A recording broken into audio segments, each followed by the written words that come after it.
All right, welcome. We are live and waiting for President Donald Trump to give his 2019 State of the Union address. Of course, delayed a week because of the government shutdown and because Nancy Pelosi stood her ground and said, "You're just not going to do it," and that's it. And she was right. It didn't happen last week. It's happening tonight. I will wait a moment for people to connect and get on the stream. We still have about roughly 15 minutes until we are expecting Donald Trump to start. And that gives us time to discuss what we might expect, to hear from viewers, and to do a whole bunch of other stuff. So I will sort of give you my what I will be looking for list momentarily. But first, I just want to give time for people to get connected. We will otherwise run this like a normal stream. I'll take super chats up until Trump starts. And then we'll watch the speech together. I will chime in every once in a while if I have something to say. And then we might open the phone lines if we get 10 new members by the time the State of the Union address is over. We will go to the phone lines at 617-830-4750 and hear what people think about the State of the Union address, about really anything. But that will be later on in the evening. So what I'm going to be sort of tracking during tonight's State of the Union address, there's going to be 4 or 5 different things that I will be looking at. Number one, I'm going to be paying attention to policy proposals and State of the Union addresses. We tend to hear general policy ideas and claims from presidents like, if you put this bill on my desk, I will sign it. And then, not super frequently, do those State of the Union statements actually make it into legislation as such. So it'll be interesting to see, number one, are there policy ideas from Donald Trump, either vague or specific, either broad or precise? And I'll be taking a look at what those are and keeping track of those. I am, because it is Donald Trump, going to be paying attention to how much of the speech is about him. We know that there are, as always, going to be some guests in the House chamber who are going to be signaled at certain points, and we are going to be sort of evaluating who it is that Donald Trump thinks worthy of recognition, but also how much of the speech is about himself, how much of it is touting accomplishments, and importantly, how many of those accomplishments are actually verifiable versus how many are demonstrably false. So we will be fact checking the claims that Donald Trump makes, whether it's about his economic record and the economy, whether it is about the border wall and immigration. I read that unity is a big focus of tonight's speech, which is, of course, Trump's not particularly well positioned to call for that, I think, is the primary point, given that he has been one of the most divisive presidents that we've had in a very long time. So we will look at that. I am also, so I'll pay attention to the number of demonstrable lies is the fourth thing. So we've got policies, how much of it is about Trump, how much of what kind of claims does he make about his administration, the number of demonstrable lies, and I am going to be paying attention to Trump's delivery. My expectation is that this is not going to be a particularly long State of the Union address, and I say that for 2 reasons. Number one, Trump's last State of the Union address was not very long. It was one of the shortest, actually, if I'm going by memory, but one of the shortest in a very long time. So in general, I don't think Trump is predisposed to speak a long time. Could that be because he has trouble reading? Could that be because he doesn't like giving speeches? Whatever the reason, his trend seems to be trend with one one data point so far, at least State of the Union, is not to go too long. But there are questions about cognitive decline, right? I mean, there was the weird, what was referred to as the dentures incident about Jerusalem and God bless that entire thing, which we were told he doesn't wear dentures. So we've still not gotten a really great explanation for that. We've seen more and more of this sort of slowed language and repetition of the same adjectives over and over again. So I will be watching also the delivery. Call me crazy, but I'm going to be paying attention to that and seeing what we notice. Does Trump seem confused up there more than usual, given that he's talking about things he knows very, very little about?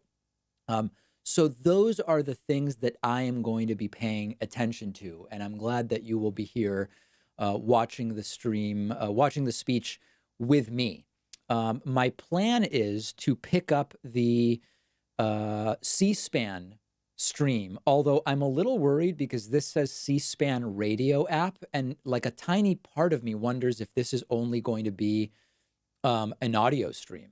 So if someone is around who either has the like what is definitely the C-SPAN video stream, that would be great. I want to get one that will show us everything that goes on right before the speech starts as well. And I don't know if the White House feed will do that. But anyway, if people paste whatever you think the best stream is, I don't want to pick up like the NBC one or something like that. But if people want to link me to whatever you think is the best stream, I will definitely put that up. I'll keep an eye on the chat for a few minutes here. I will mention, just to get everybody on the same page before we get started here, this is actually a live stream, and we are waiting about 10 minutes away from Donald Trump's 2019 State of the Union address. You can use Super Chat, that's the $ at the bottom of the chat window, to ask questions and to send comments, and I will read those and react to those, and you can send them now. There's a bunch stacked up, which I will mention, and then we will get to more after the State of the Union address. If you sign up for membership during the stream, if we get 10 new members, I'll open up phone lines after we're done. Whenever I open up the phone lines, it does cost us money. We pay for that. So if we get 10 new members, I will open up the phone lines right after the State of the Union address is done. It was my birthday over the weekend. It was my 35th birthday, shocking to many, many people for different reasons. And we sent out a big membership promo. The code is SAVE35. If you apply the code SAVE35 to the $60 per year membership on our website, you'll get a membership for just $25, okay? And that's a great way to get us to those 10 members that will then get us to open the phone lines when we are done. Please don't troll the live chat. It's really annoying. And you can also now become a YouTube channel member using the join button underneath the video window. So that's what's going on. So let's make a decision together as to which stream. I'm on the C-SPAN stream, and I believe that this is a great stream for us. I'm just a little bit concerned because it says C-SPAN radio app, and like I have a 5% concern that this is audio only. So maybe if people want to tell me a different stream, I would be glad to pull it up. I'll take a quick look here, and then I'm going to get to the super chats. The White House now has a stream. Let me see what that's looking like. It's just blank right now, but we could go with this if people prefer. Yeah, I think we'll just stick with that one. Let's just stick with that one. I think that will do us that will do us good. And let me get now to some of the super chats before we get started with all of the other stuff. Again, about 8 minutes away from the speech. Let's see here. Michael McIntosh with $1 super chat. Thank you. Jackson says, ever consider going on Destiny's stream? I've been listening to him a lot lately. Smart guy, very different style than yours. He went on Jesse Lee Peterson. Amazing. Yeah, I think, have I been on, I guess he's been on my stream a couple of times. I've not been on his stream before, but he's been on my show before, and big fan of Destiny. Would be glad to go back on with him anytime. Vladimir Putin sends a $2 New Zealand super chat. It's the State of the Union with David Pacman. Very, very good. All right. And we will ban that user. Hope that was worth the $2 New Zealand for you. Eddie XG says, why are progressives so against the public option? It's not that progressives are against a public option. It's that progressives, I think, are recognizing that this is too early to be compromising on Medicare for all.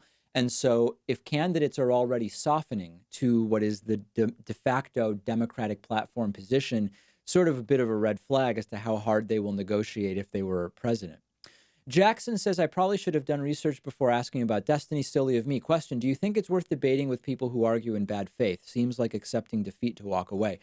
So there's two answers. It's worth debating people who are arguing in bad faith if it's just for fun. If you're actually trying to make progress and bring people to your side, it's basically a waste of time. Crab90 says, David, do you think the State of the Union is necessary?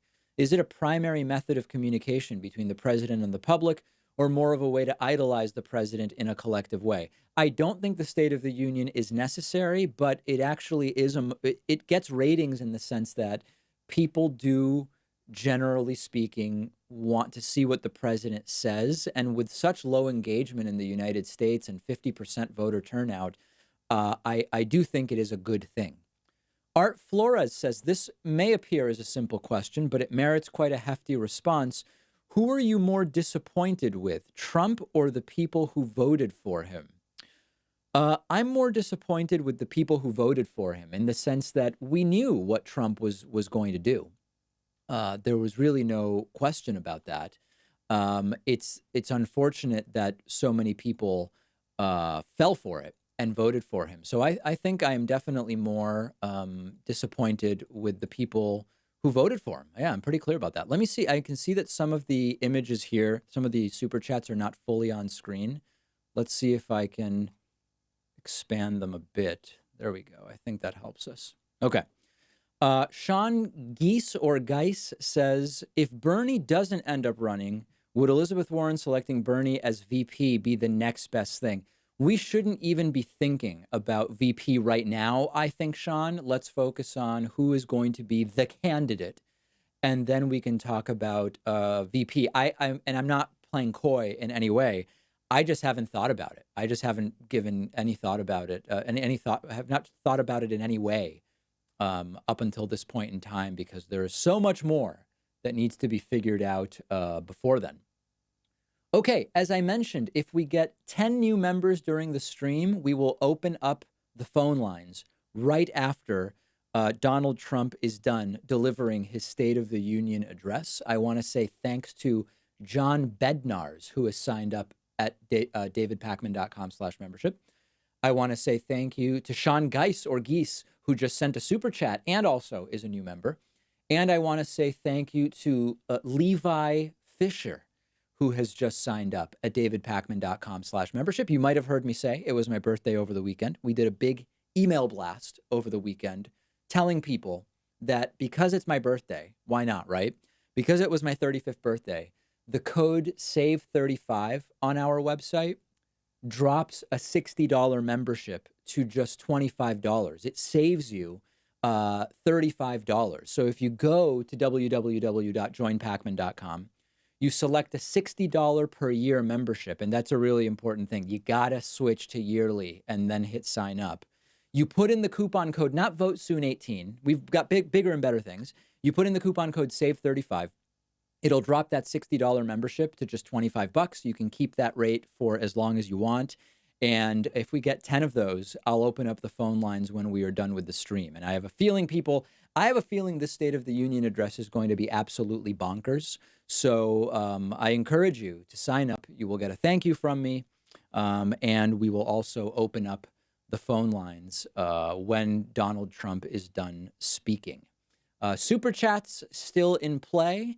And we're about 3 minutes away at this point from Donald Trump speaking, or at least coming in. Let me take a quick look here at what's going on in the regular chat.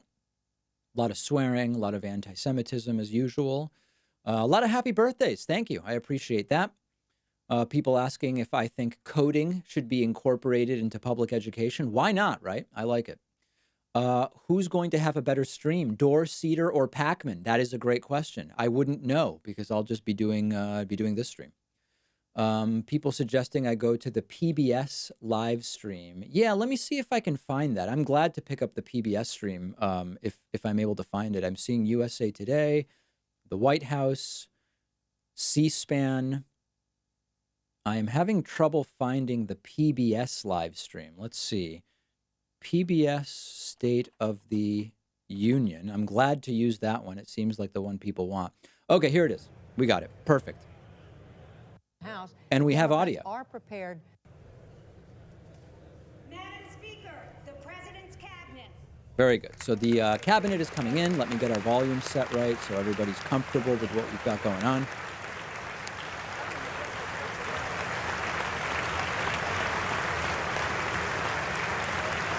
All right. So the cabinet is entering. We see Stephen Mnuchin, who is already involved in trying to prevent the release of Donald Trump's taxes to the House Democrats. We see just a whole bunch of horrible people. How depressing is this cabinet? Oh, God, Matthew Whitaker. If there is anyone who makes me have a horrible taste in my mouth, it's Matthew Whitaker, who we are seeing here. There is Mnuchin with a very weird, anybody see that weird neck thing? Kind of like a chicken goblin or a pigeon. Very, very odd. Pompeo we see. There's Ben Carson. Reports are he may be on stimulants to not sleep through this thing. I believe that is Mitch McConnell's wife, Elaine Chao. Quite a cast of characters here, huh?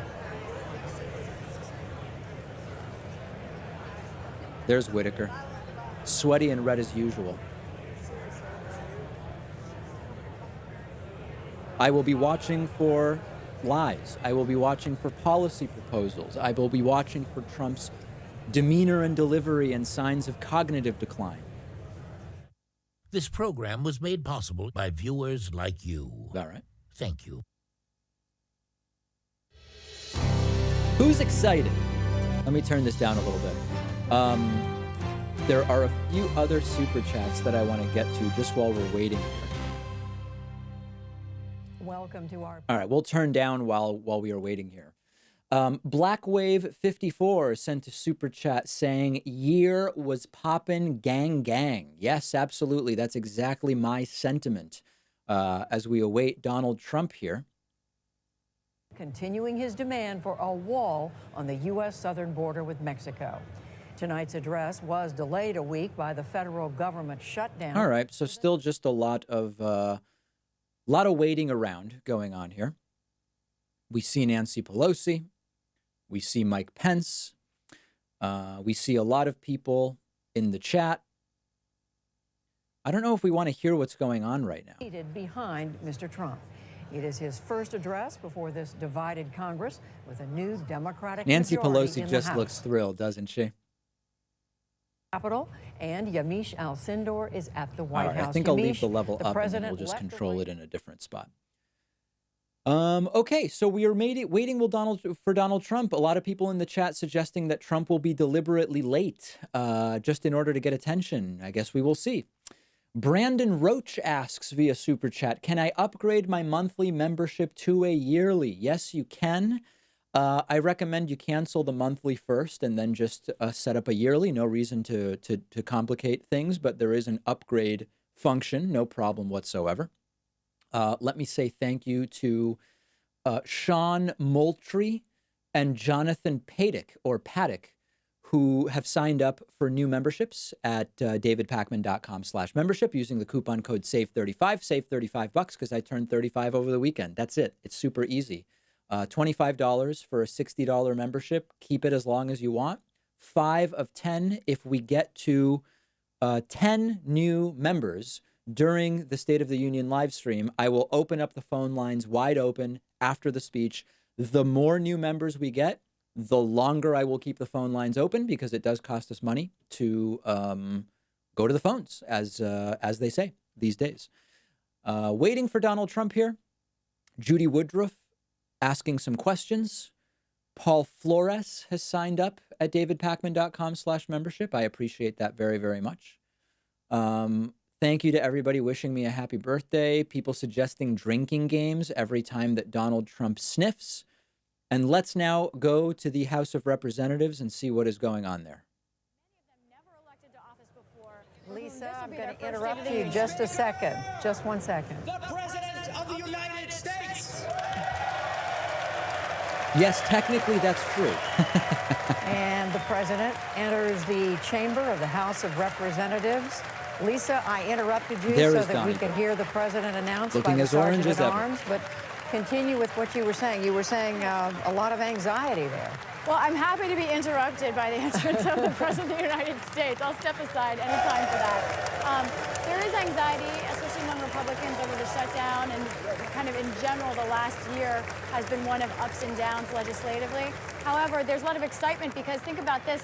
101 people in that chamber are newly elected. They've never been to a State of the Union before. All right, so Donald Trump making his way in. The most important things I will be paying attention to here. What policy ideas do we hear from Donald Trump? How much of this entire thing is merely about him? How many lies does he tell during this thing? What accomplishments does he claim for his administration during this speech? And does he seem confused? Are the concerns about cognitive decline real? Are they overblown? Does he seem uncomfortable? Does he seem to be having trouble reading and all of that stuff? So we will see. His tie already sort of off kilter there. Not sure how that happened. Maybe somebody will correct it for him. It would be funny if it stayed that way the entire time, but unclear that that is going to happen. Donald Trump continuing to make his way towards the lectern. There is Supreme Court Chief Justice John Roberts continuing to approach amid applause. I mean, quite literally, applause. Everybody applauding so far. Always interesting to see when there is bipartisan applause and when there is only partisan applause.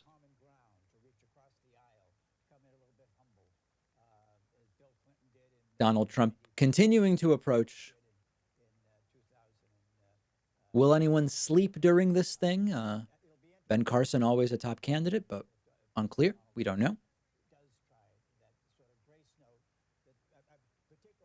All right. And there is Donald Trump now approaching the moment we've all been waiting for and dreading.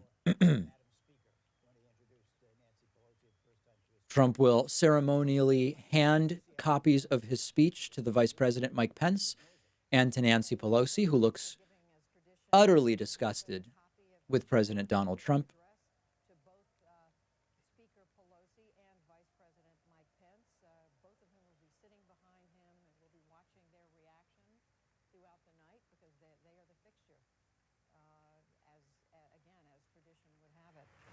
The president, at this point, enjoying round of applause. Yes, as he often does, and clapping himself as well. And everybody's standing, Democrats and Republicans. Melania Trump standing. It's a point of honor as the president I comes in. see Peter Weiner, Jared, the golden boy. You've watched this president before. He seems to be enjoying the moment.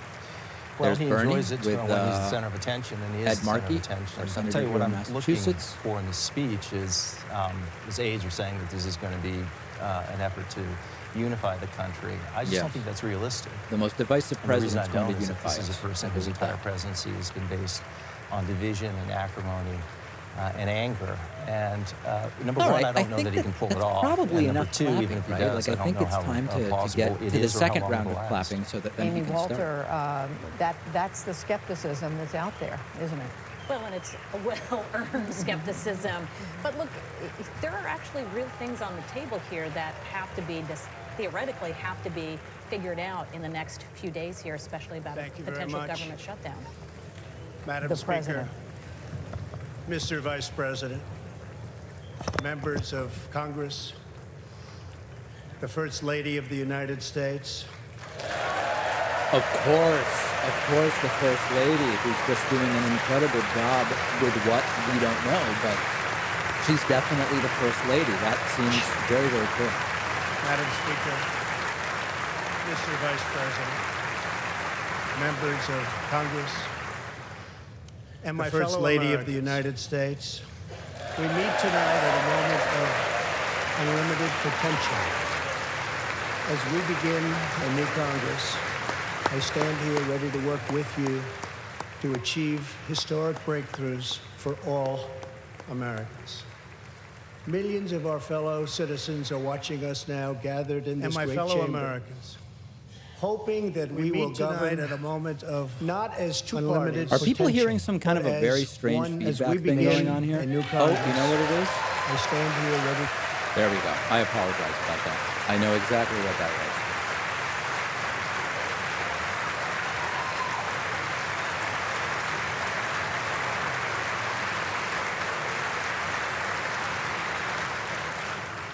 The agenda I will lay out this evening is not a Republican agenda or a Democrat agenda. It's the agenda of the American people. Many of us have campaigned on the same core promises to defend American jobs and demand fair trade for American workers, to rebuild and revitalize our nation's infrastructure, to reduce the price of health care and prescription drugs, to create an immigration system that is safe, lawful, modern, and secure, and to pursue a foreign policy that puts America's interest first.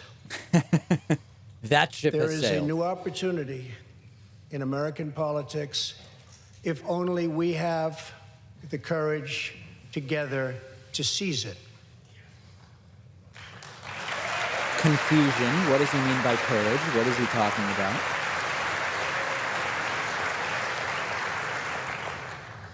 Victory is not winning for our party. Victory is winning for our country.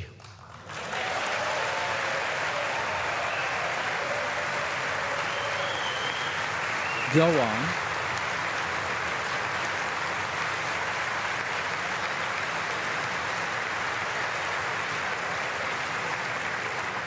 This year, America will recognize two important anniversaries that show us the majesty of America's mission and the power of American pride.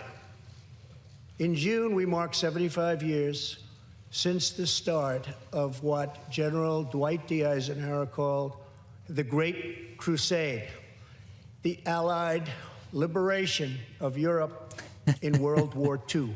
I'm curious where he's going with this.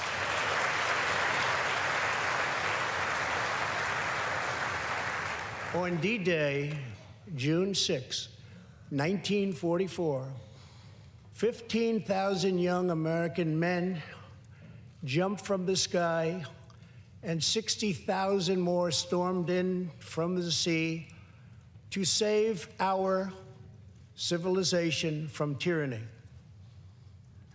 Here with us tonight are three of those incredible heroes. Going right to this. Usually they do this Private First later. Class Joseph Riley, Staff Sergeant Irving Locker, and Sergeant Herman Zaitchek. Please.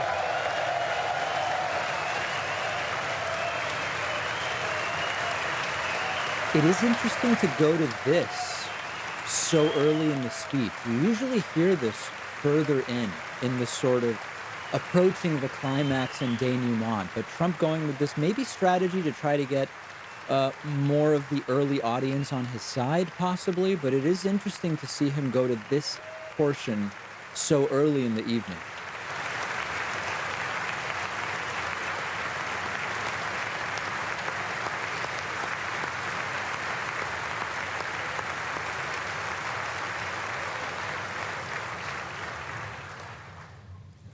Gentlemen, we salute you. In 2019, we also celebrate 50 years since brave young pilots flew 250,000 miles through space to plant the American flag on the face of the moon. Half a century later, we are joined by one of the Apollo 11 astronauts who planted that flag, Buzz. Okay, this is a very, very cheap stunt. This is an extraordinarily cheap stunt. Trump, who doesn't even want to fund NASA, opens by just pointing to an astronaut.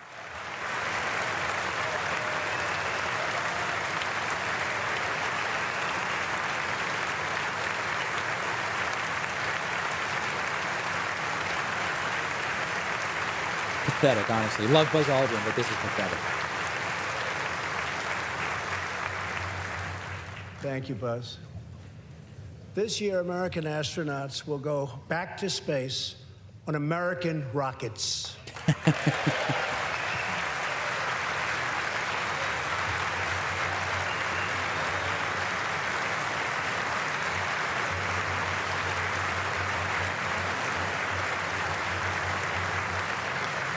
the 20th century, America saved freedom, transformed science, redefined the middle class, and when you get down to it, there's nothing anywhere in the world that can compete with America. All right. Extraordinarily light on substance so far. I mean, this is so we're what, 7 minutes in, and so far we've had, oh, and there's, that guy on his phone does not seem into it. He pointed to astronauts and vets and said, America's great. The next chapter of this great American adventure, and we must create a new standard of living for the 21st century. Tell us how. An amazing quality of life for all of our citizens is within reach. We can make our communities safer, our families stronger, our culture richer, our faith deeper, and our middle class bigger and more prosperous than ever before. Saying that it can be done doesn't tell us how or suggest you're going to be the one to do it.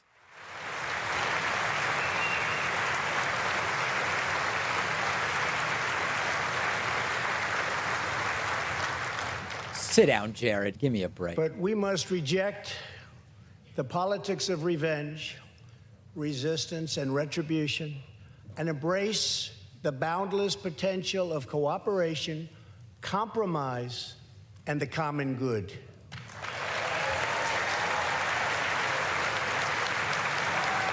I mean, just meaning it.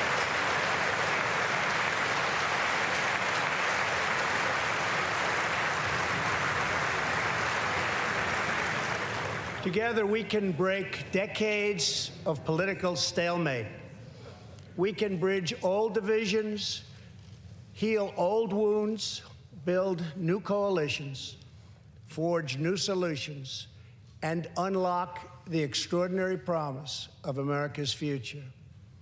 The decision is ours to make. We must choose between greatness or gridlock, results or resistance, vision or vengeance, incredible progress or pointless destruction. Tonight, I ask you to choose greatness. That would mean voting you out. So far, this is one of the most vapid and hollow State of the Union addresses I can remember. Over the last 2 years, my administration has moved with urgency Here we go. and historic speed to confront problems neglected by leaders of both parties over many decades. In just over 2 years since the election, Right. we have launched an unprecedented economic boom, a boom that has rarely been seen before. There's been nothing like it. We have created 5.3 million new Rare jobs, or nothing like it? and importantly added 600,000 new manufacturing jobs, something which almost everyone said was impossible to do.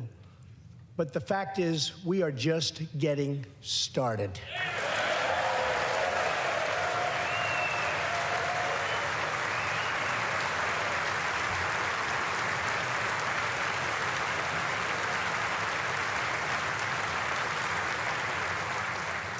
Wages are rising at the fastest pace in decades and growing for blue-collar workers who I promised to fight for.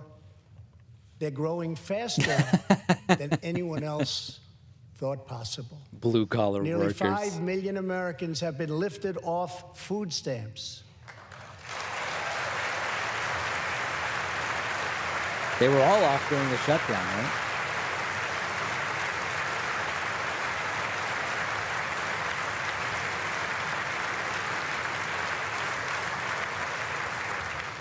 The U.S. economy is growing almost twice as fast today as when I took office. And we are Literally untrue. considered far and away the hottest economy anywhere in the world. Not even close. Now that's ridiculous. Unemployment has reached the lowest rate in over half a century.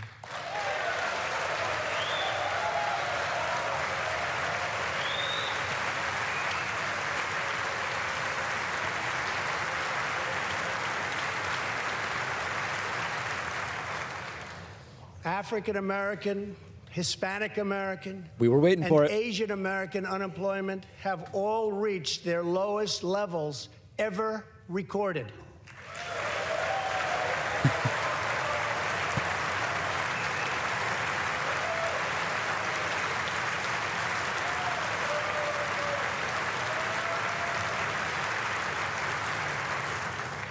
Unemployment for Americans with disabilities has also reached an all-time low. I like Pence pretending to care about that.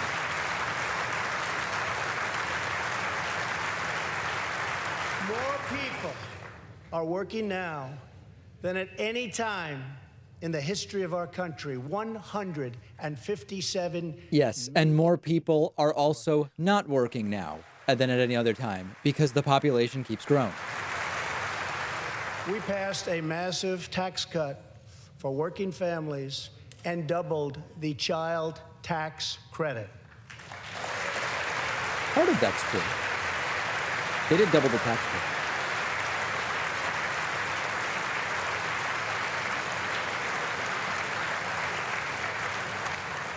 We virtually ended the estate tax, or death tax, as it is often called, on small businesses, for ranches, and also for family farms.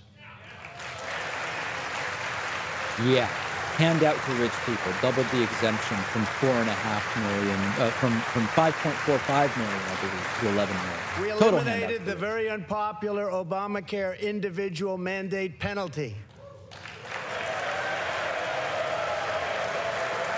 Right. And to give critically ill patients access to life-saving cures, we passed, very importantly, right to try.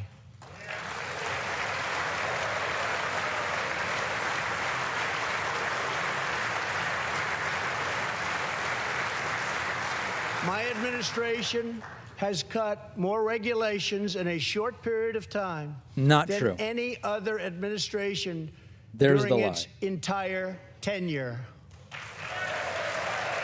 Demonstrably false and meaningless, even if true. Companies are coming back to our country in large numbers, thanks to our historic reductions in taxes and regulations. Not true. I mean, simply no evidence for that. And we have unleashed a revolution in American energy. The United States is now the #1 producer of oil and natural gas anywhere in the world. That's bad, and he's trying to reinvigorate coal. Coal. The world is laughing at us on the issue of energy.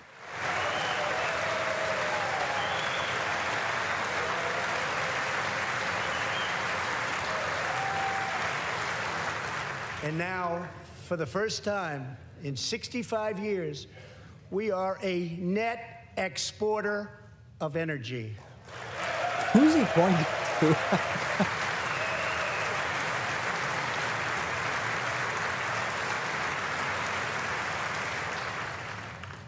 After 24 months of rapid progress, our economy is the envy of the world.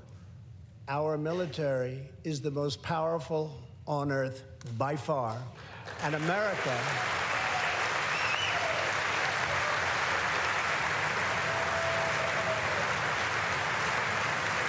Did that guy mouth, should we be clapping at this? Oh my God, look at Ted Cruz's beard.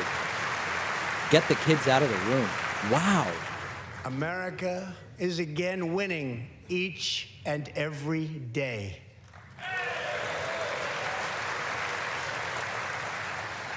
Members of Congress, the state of our union is strong. Rings quite hollow. Nancy Pelosi shaking her head, though.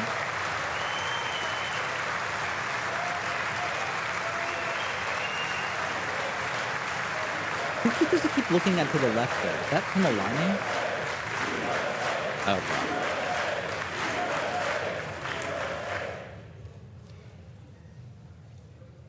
That sounds so good. Almost as good as people saying Our his name. country is vibrant, and our economy is thriving like never before. On Friday, it was announced that we added another 304,000 jobs last month alone, almost double the number expected. That's true. He did finally say something that's true.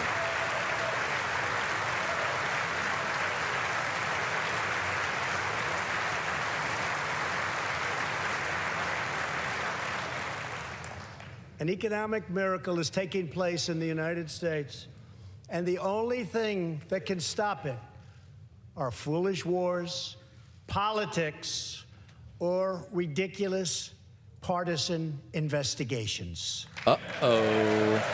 Nancy Pelosi looks disgusted, as she should be, and Adam Schiff knows a lot about what's going to be happening soon.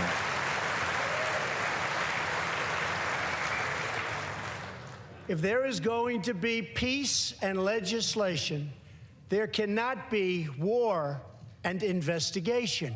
The president is using the State of the Union to demand an end to a supposedly independent legal investigation. Be united at home to defeat our adversaries abroad. This new era of cooperation can start with finally confirming the more than 300 highly qualified nominees who are still stuck in the Senate, in some cases, years and years waiting. Not right. Sort of like Merrick Garland.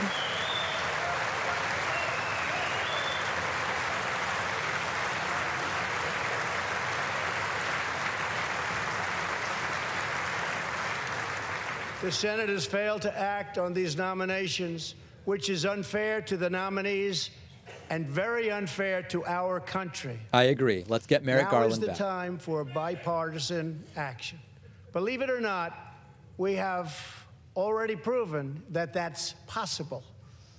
In the last Congress, both parties came together to pass unprecedented legislation to confront the opioid crisis, a sweeping new farm bill, historic VA reforms, and after 4 decades of rejection, we passed VA accountability so that we can finally terminate those who mistreat our wonderful veterans.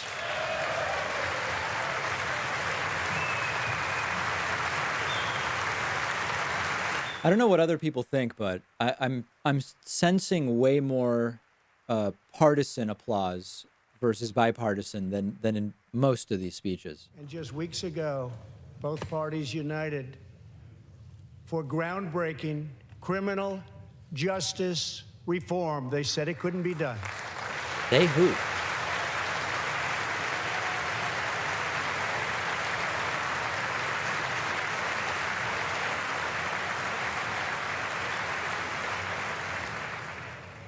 Last year, I heard through friends the story of Alice Johnson. People told me. I was deeply moved. In 1997, Alice was sentenced to life in prison as a first-time nonviolent drug offender. Over the next 22 years, she became a prison minister, inspiring others to choose a better path. Here we go. She had a big impact on that prison population and far beyond. Alice's story underscores the disparities and unfairness that can exist in criminal sentencing and the need to remedy this total injustice. She's next to She Jared. How served gross. almost that 22 years and had expected to be in prison for the remainder of her life. In June, I commuted Alice's sentence. When I saw Alice's beautiful family Not yet, Ivanka. greet her at the prison gates, hugging and kissing and crying and laughing, I knew I did something right. Alice is with us tonight, and she is a terrific woman. Terrific. Alice, please. What feels fake about this is that Trump doesn't really care about the policies, big picture, that put her in prison to begin with. I agree with her being out, but it shouldn't just be because one of the Kardashians told you to, right? I mean, that's what's hollow about this, that Trump has not, and in fact, his attorney generals have had the opposite view. Alice, thank you for reminding us that we always have the power to shape our own destiny. Thank you very much, Alice. Thank you very much. Really? Wasn't it Kim Kardashian who said that this woman should be released? I mean, it doesn't make Inspired sense. by stories like Alice's, my administration worked closely with members of both parties to sign the First Step Act into law. Big deal. It's a big deal.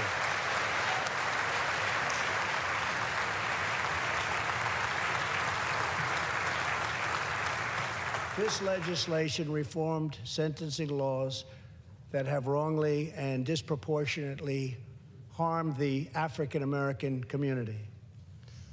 The First Step Act gives nonviolent offenders the chance to re-enter society as productive, law-abiding citizens. Now, states across the country are following our lead. America is a nation that believes in redemption. We are also joined tonight by Matthew Charles from Tennessee.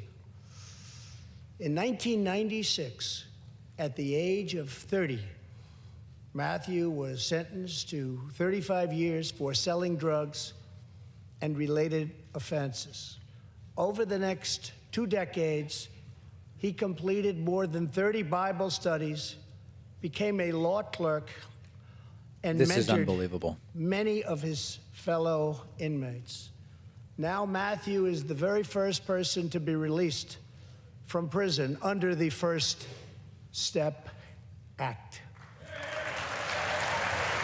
I mean, just truly, truly unbelievable. Matthew, please.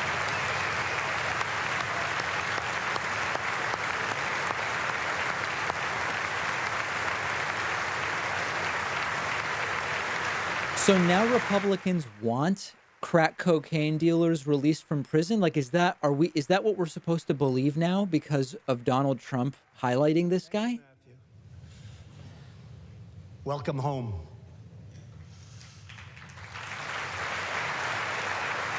Yeah. Awkward. Now, Republicans and Democrats must join forces again to confront an urgent national crisis. Congress has 10 days left to pass a bill that will fund our government, protect our homeland, and secure our very dangerous southern border. Now is the time for Congress to show the world that America is committed to ending illegal immigration and putting the ruthless coyotes, cartels, drug dealers, and human traffickers out of business.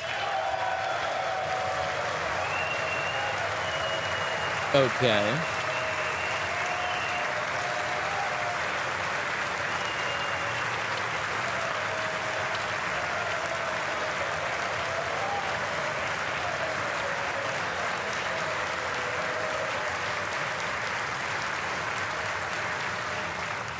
As we speak, large, organized caravans are on the march to the United States.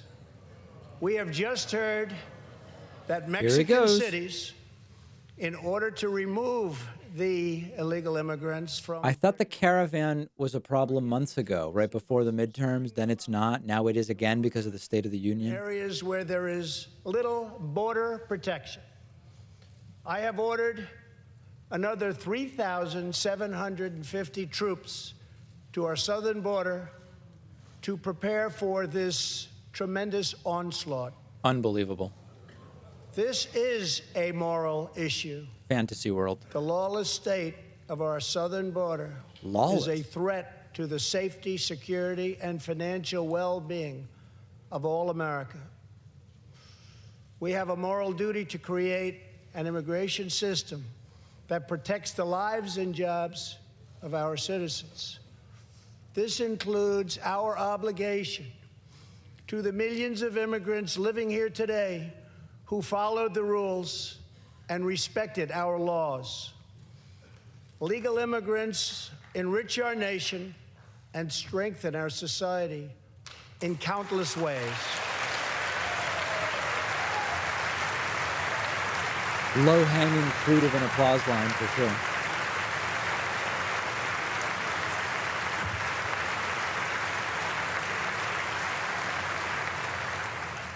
I want people to come into our country in the largest numbers ever.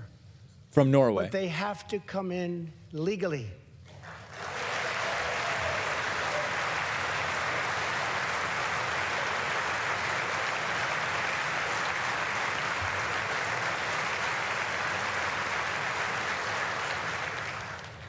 Tonight, I am asking you to defend our very dangerous southern border out of love and devotion to our fellow citizens and to our country. No issue with a wall better illustrates the divide between America's working class and America's political class than illegal immigration. Wealthy politicians and donors push for open borders while living their lives behind walls and gates and guards. I don't know of anyone pushing for open borders, and I would love to have those people named.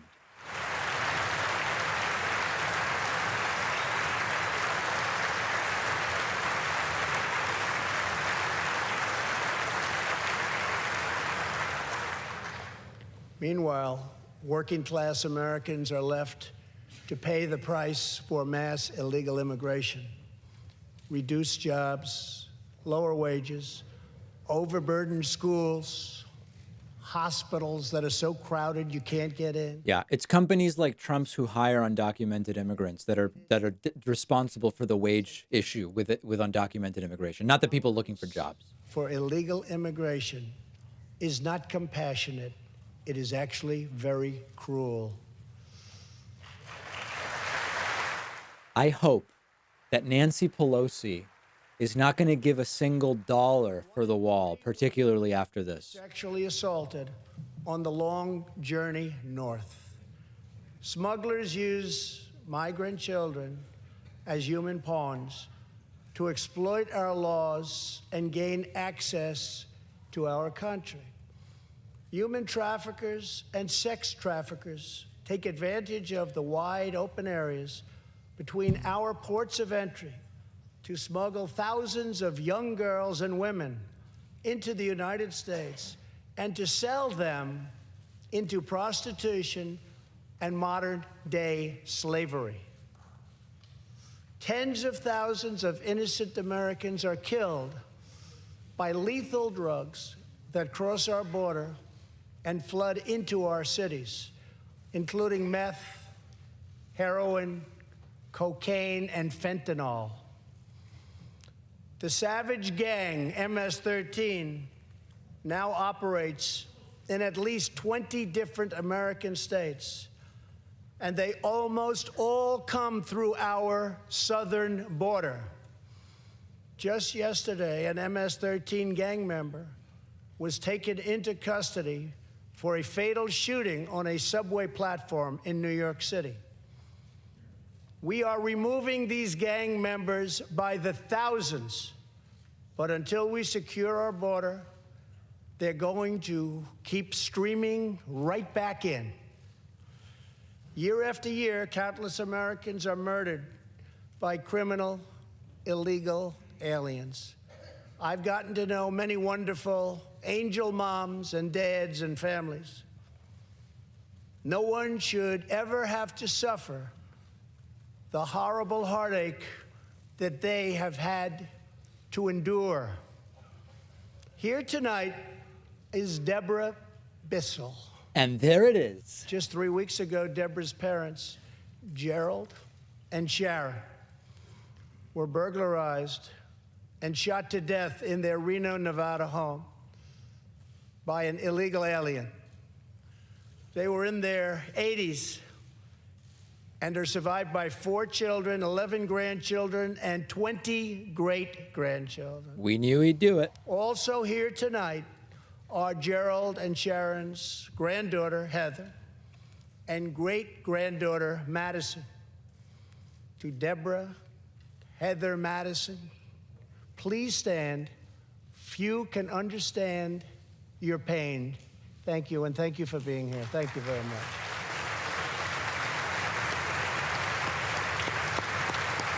Tragic and a political stunt, and not indicative that we should build a wall.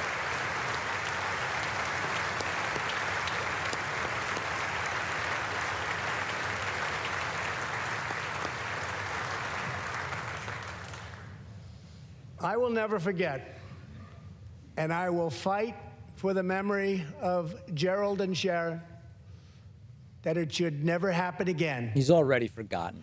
Not one more American life should be lost because our nation failed to control its very dangerous border. In the last 2 years, our brave ICE officers made 266,000 arrests of criminal aliens, including those charged or convicted of nearly 100,000 assaults, 30,000 sex crimes, and 4,000 killings or murders. We are joined tonight by one of those law enforcement heroes, ICE Special Agent Elvin Hernandez. Of course, a Elvin- Hispanic guy. Of course, you got to have a Hispanic guy.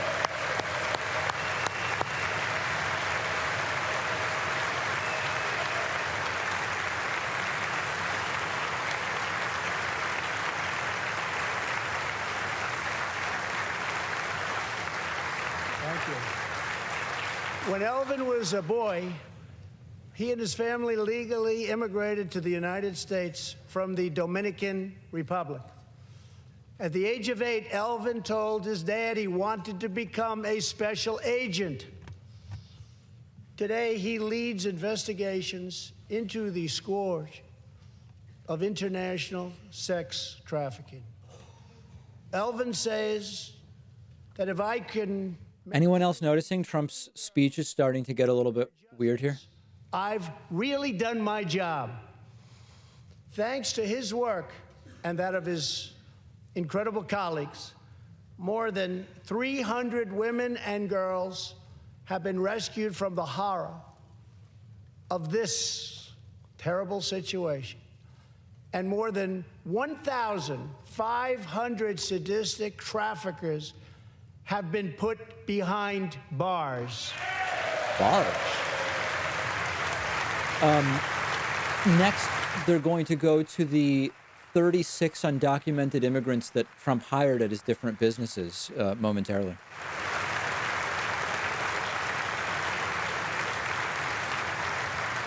Thank you, Alvin. We will always support the brave men and women of law enforcement. And I pledge to you tonight that I will never abolish our heroes from ICE. Thank you. Okay.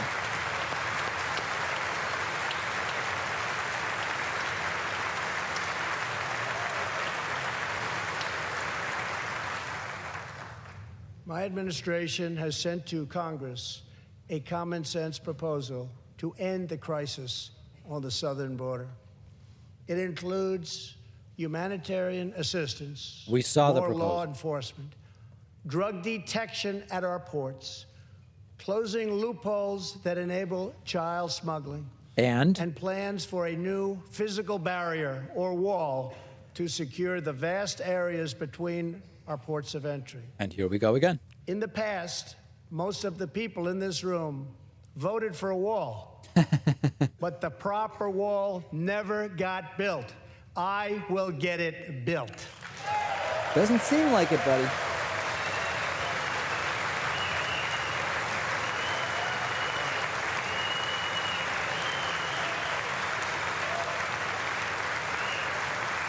Same thing again.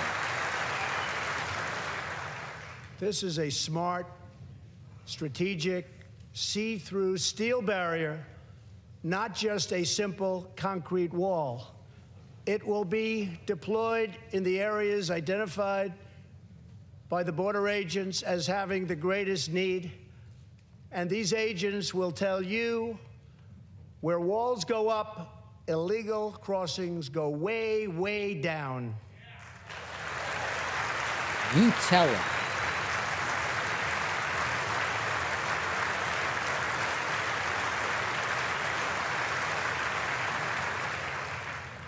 San Diego used to have the most illegal border crossings in our country. In response, a strong security wall was put in place. This powerful barrier almost completely ended illegal crossings. The border city of El Paso, Texas, used to have extremely high rates of violent crime, one of the highest in the entire country, and considered one of our nation's most dangerous cities. Now, immediately upon its building, with a powerful barrier in place, El Paso is one of the safest cities in our country. None of this stuff is true.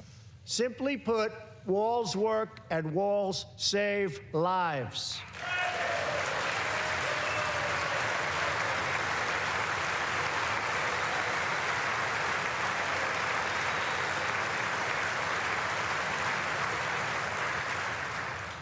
So let's work together, compromise, and reach a deal that will truly make America safe. As we work to defend our people's safety, we must also ensure our economic resurgence continues at a rapid pace. No one has benefited more from our thriving economy than women, who have filled 58% of the newly created jobs last year.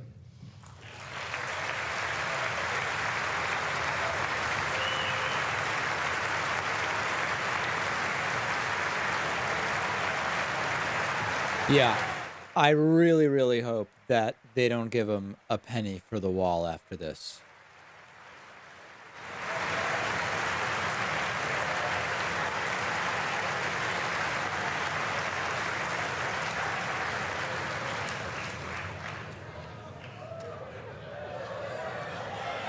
You weren't supposed to do that. Thank you very much. Thank you very much.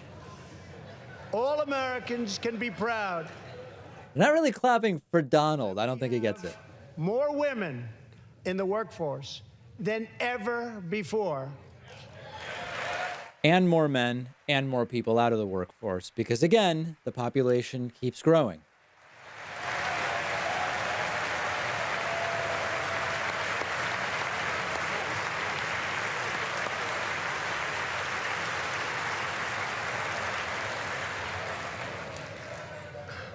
Don't sit yet. You're going to like this. And exactly 1 century after Congress passed the constitutional amendment giving women the right to vote, we also have more women serving in Congress than at any time before. It's not clear Trump thinks that's good, but he is stating a fact.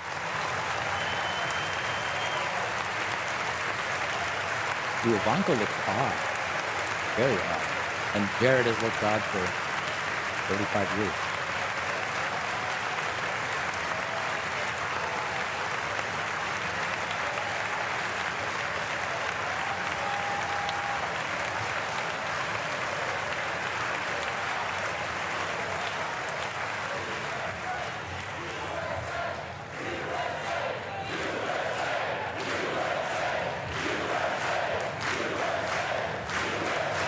Okay.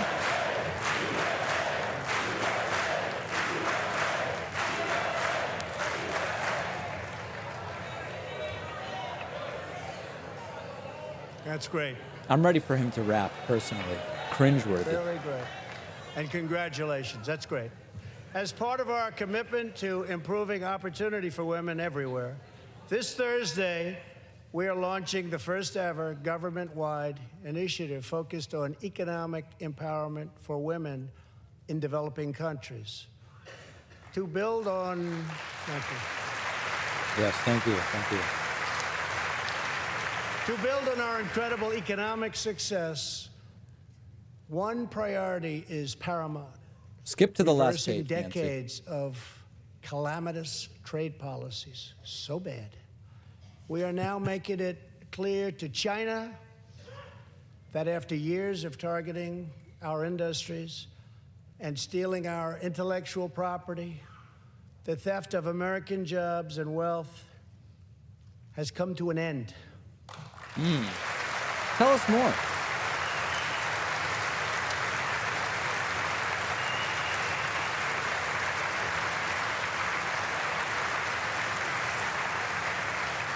Therefore, we recently imposed tariffs on $250 billion of Chinese goods. Which have And backfired. now our Treasury is receiving billions and billions of dollars. But I don't blame China for taking That's literally untrue. Okay, so we've talked about this all week. He doesn't get the difference between the trade deficit and the budget deficit. He doesn't get it, and he just did it again. this travesty to happen.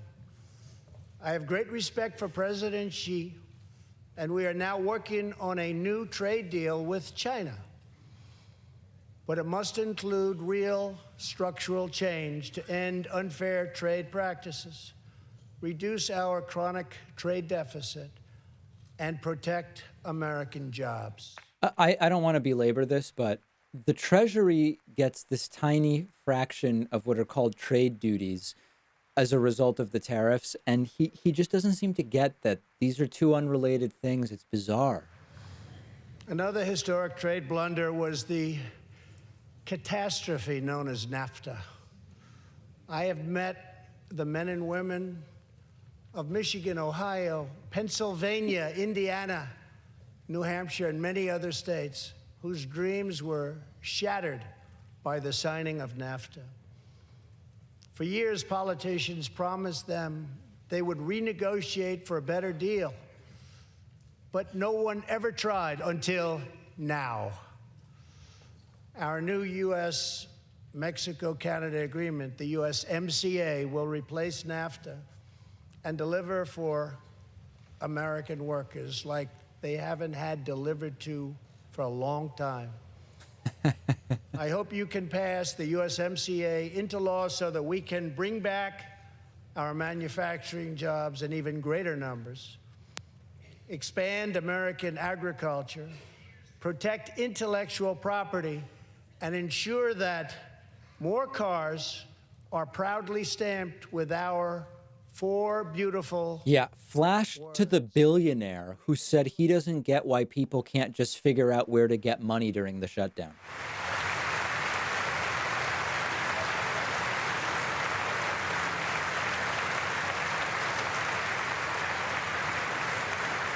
Tonight, I am also asking you to pass the United States Reciprocal Trade Act so that if another country places an unfair tariff on an American product, we can charge them the exact same tariff on the exact same product that they sell to us. You already can do that without the agreement. And who decides if it's unfair? Bogus. Both parties should be able to unite for a great rebuilding of America's crumbling infrastructure. Yes, just not by doing crony capitalist handouts to your construction buddies.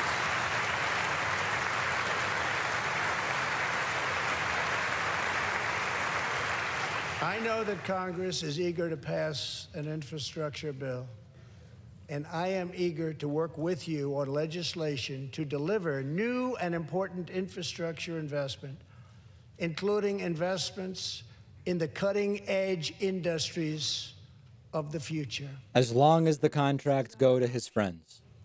This is a necessity.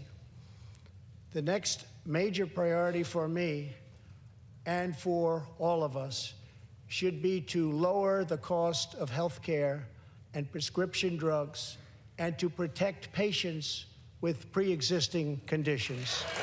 And yet, you've proposed nothing to do it, and neither has your party. There's Willard Mittens.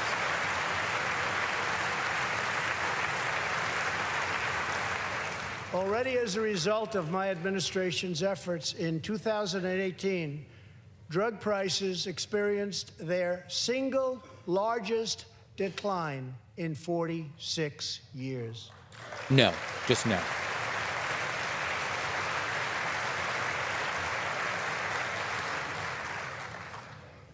But we must do more. It's Like something. unacceptable that Americans pay vastly more than people in other countries for the exact same drugs, often made in the exact same place.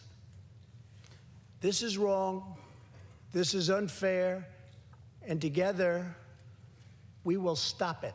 Unclear it's going to happen together. Fast. This is a problem that's not going to be solved together. Trump is getting in the way of solving this problem.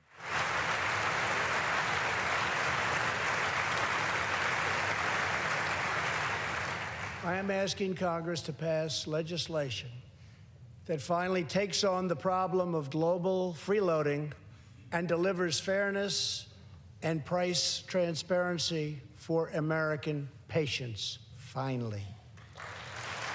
So that's exactly the type of proposal that is just vague and meaningless. And he's just saying, just pass something, do something. Companies, insurance companies, and hospitals to disclose real prices to foster competition and bring costs way down.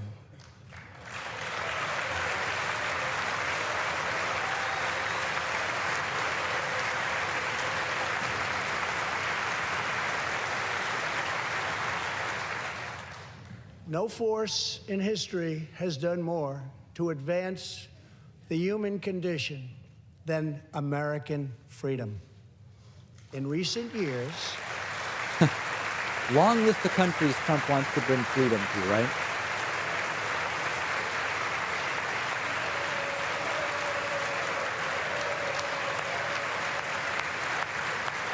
Meaningless comment. I mean, just means nothing at all. in recent years, we have made remarkable progress in the fight against HIV and AIDS. Scientific breakthroughs have brought a once distant dream within reach. My budget will ask Democrats and Republicans to make the needed commitment to eliminate the HIV epidemic in the United States within 10 years. We have made incredible strides. As long as you also fund the wall, right?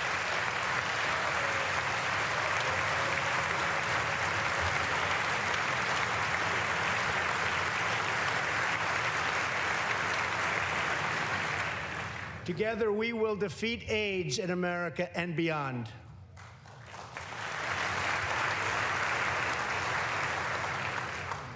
Tonight, I am also asking you to join me in another fight that all Americans can get behind, the fight against childhood cancer. Okay, again, remember, a worthy cause. Obama and Biden also talked about this. It's, everybody wants to fight childhood cancer. Joining Melania in the gallery this evening is a very brave 10-year-old girl, Grace Eline. Every birthday,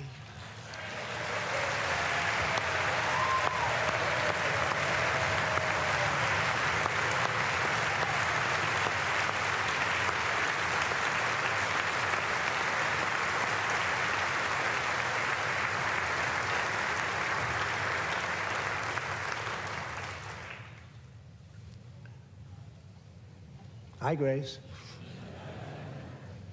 Every birthday since she was 4, Grace asked her friends to donate to St. Jude's Children's Hospital. She did not know that one day she might be a patient herself. That's what happened. Last year, Grace was diagnosed with brain cancer. Immediately, she began radiation treatment. At the same time, she rallied her community and raised more than $40,000 for the fight against cancer.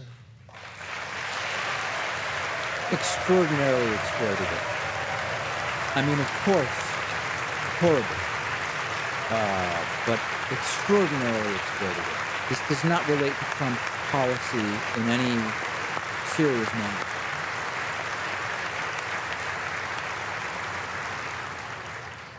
When Grace completed treatment last fall, her doctors and nurses cheered. They loved her. They still love her.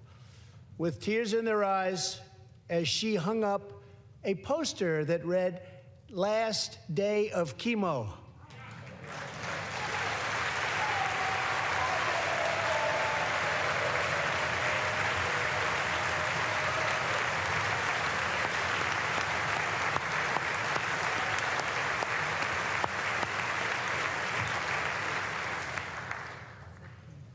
Thank you very much, Grace. You are a great inspiration to everyone in this room. Thank you very Okay, much. she's an inspiration, but what does this have to do with policy? Childhood cancers have not seen new therapies in decades. My budget will ask Congress for $500 million over the next 10 years to fund this critical life-saving research. To help support working parents, the time has come to pass school choice for Americans' children.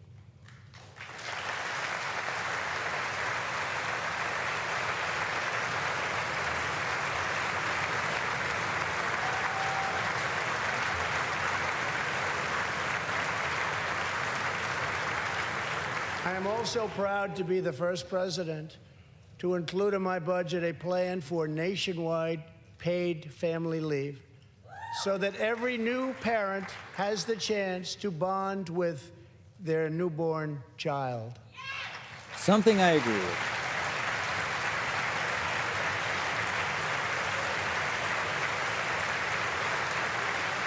Eric Trump just looked completely out of his mind. There could be no greater contrast to the beautiful image of a mother holding her infant child than the chilling displays our nation saw in recent days. Lawmakers in New York cheered with delight upon the passage of legislation that would allow a baby to be ripped from the mother's womb moments from birth. These are living, feeling, beautiful babies who will never get the chance to share their love and their dreams with the world. And then we had the case of the governor of Virginia, where he stated he would execute a baby after birth. To defend the dignity of every person, I am asking Congress to pass legislation to prohibit the late-term abortion of children who can feel pain in the mother's womb.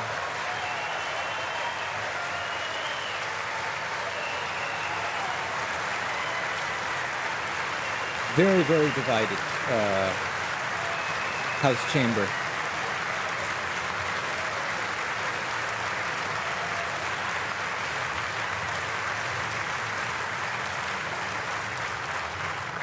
Let us work together to build a culture that cherishes I mean, it's truly shocking that we're talking about abortion in the State of the Union address in 2019. It's absolutely insane.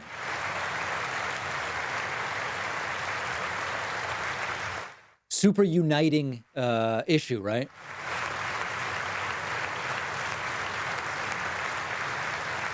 Yeah, look at Pence. He loves it. And let us reaffirm a fundamental truth. All children, born and unborn, are made in the holy image of God. The final part of my agenda is to protect American security. Over the last 2 years, we have begun to fully rebuild the United States military with Rebuild. It's been the biggest for who knows how long now. last year and $716 billion this year. We are also getting other nations to pay their fair share. Finally.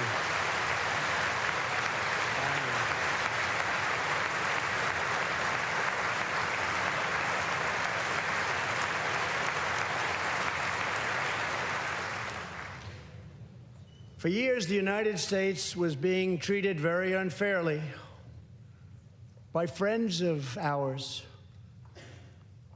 members of NATO.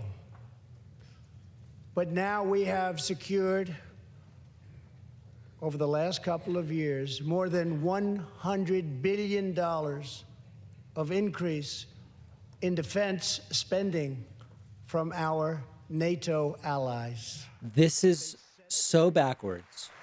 Remember, Trump's claim was they're not paying their fair share because they're not paying what they committed to. But of course, they didn't commit to it. But now Trump is touting as a victory the fact that he's gotten vague commitments which weren't real from the beginning, right? I mean, it's just a circle. A state-of-the-art missile defense system. Under my administration, we will never apologize for advancing America's interests. For example, decades ago, the United States entered into a treaty with Russia in which we agreed to limit and reduce our missile capability. Yes, we did.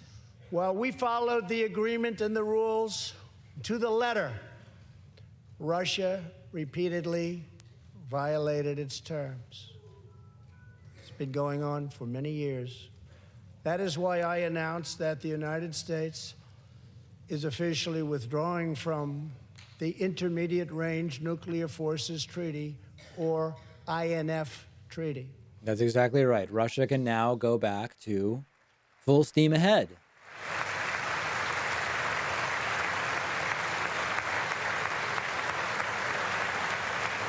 Clapping for this is insane. We really have no choice. Perhaps we can negotiate a different agreement, adding China and others, or perhaps we can't, in which case we will outspend and out-innovate all others by far. What a uniting and inspiring statement.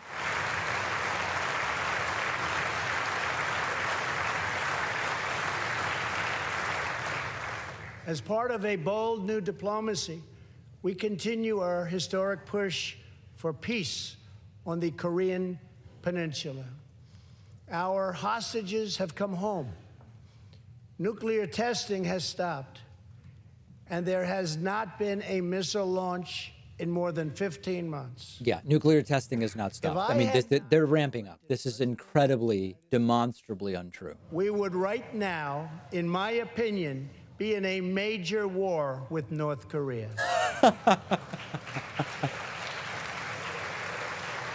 That is a joke. Much work remains to be done, but my relationship with Kim Jong-un is a good one. Chairman Kim and I will meet again on February 27th and 28th in Vietnam. Muted applause. Of course, it was a disaster. 2 weeks ago, the United States officially recognized the legitimate government of Venezuela and its new president, Juan Guaido.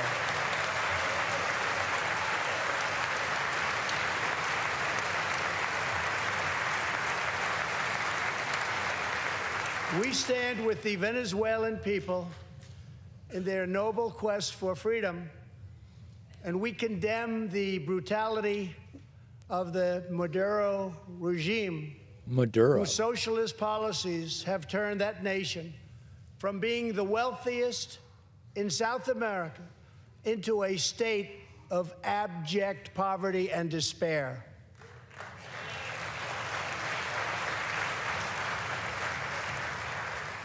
Here in the United States, We are alarmed by the new calls to adopt socialism in our country. No one's calling for that.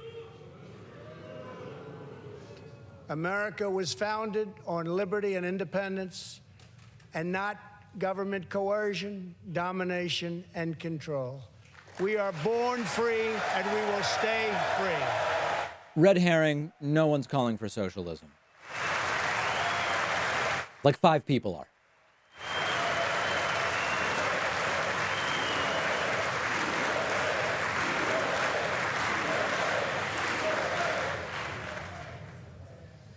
Tonight, we renew our resolve that America will never be a socialist country. This is one of the most pointless moments in any State of the Union address. There is no chance that there is any serious progress towards actual socialism being made anytime soon. It's a red herring. It's a distraction. It is pointless, but it probably works. One of the most complex set of challenges we face and have for many years is in the Middle East. Our approach is based on principled realism, not discredited theories that have failed for decades to yield progress. For this reason, my administration recognized the true capital of Israel and proudly opened the American embassy in Jerusalem. Huge mistake. Not uniting, but dividing. Was a mistake in policy, was a bad idea. And if he's trying to unite people, why he would even bring it up during a State of the Union address, I couldn't tell you. Our brave troops have now been fighting in the Middle East for almost 19 years. In Afghanistan and Iraq, nearly 7,000 American heroes have given their lives. More than 52,000 Americans have been badly wounded. We have spent more than $7 trillion in fighting wars in the Middle East. As a candidate for president, I loudly pledged a new approach. Great nations do not fight endless wars. Okay, we can agree on that.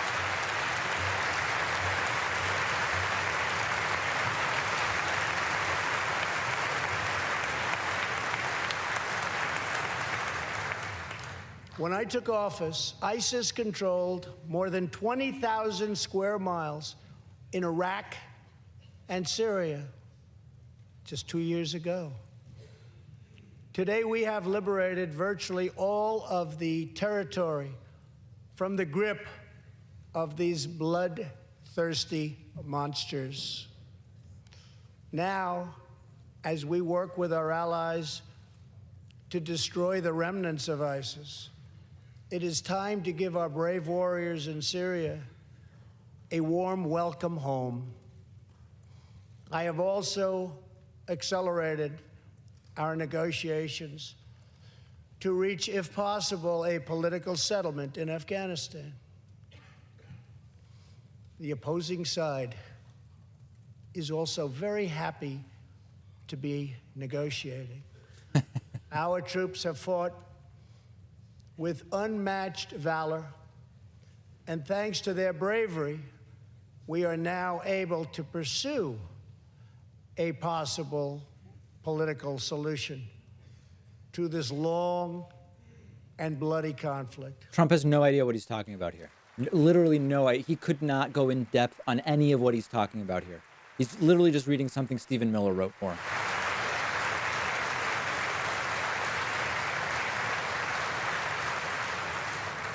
In Afghanistan, my administration is holding constructive talks with a number of Afghan groups, including the Taliban. As we make progress in these negotiations, we will be able to reduce our troops' presence and focus on counterterrorism, and we will indeed focus on counterterrorism.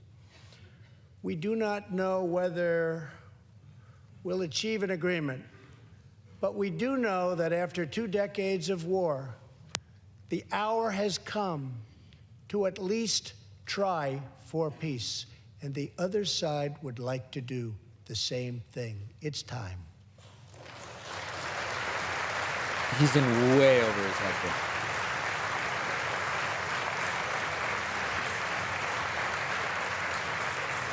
Above all, friend and foe alike must never doubt this nation's power and will to defend our people.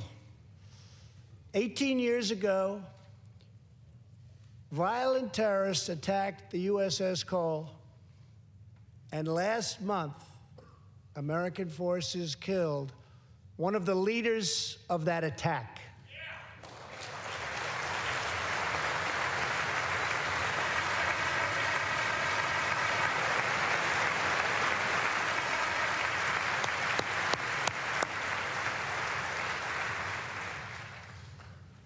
We are honored to be joined tonight by Tom Wibberley, whose son, Navy seaman Craig Wibberley, was one of the 17 sailors we tragically lost. Tom, we vow to always remember the heroes of the USS Cole. Thank you, Tom.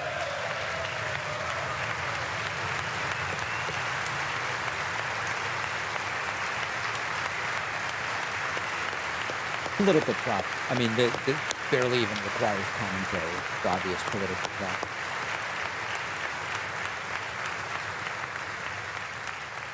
My administration has acted decisively to confront the world's leading state sponsor of terror, the radical regime in Iran.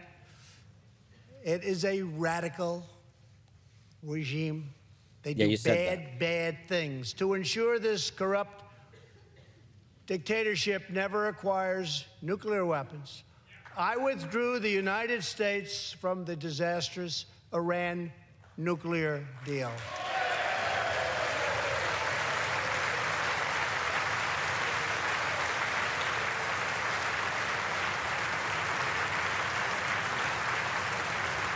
And last fall, we put in place the toughest sanctions ever imposed by us on a country. Yeah.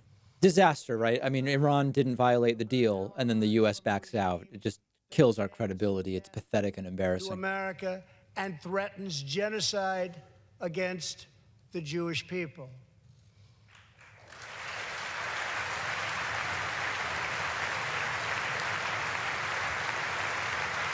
Nancy Pelosi looks like she's just reviewing her electrical bill. We must never ignore the vile poison of anti-Semitism or those who spread its venomous creed. With one voice, we must confront this hatred anywhere and everywhere it occurs. Just months ago, 11 Jewish Americans were viciously murdered in an anti-Semitic attack on the Tree of Life Synagogue in Pittsburgh. SWAT officer Timothy Matson raced into the gunfire and was shot 7 times chasing down the killer, and he was very successful. Timothy has just had his 12th surgery, and he's going in for many more. But he made the trip to be here with us tonight. Officer Matson, please.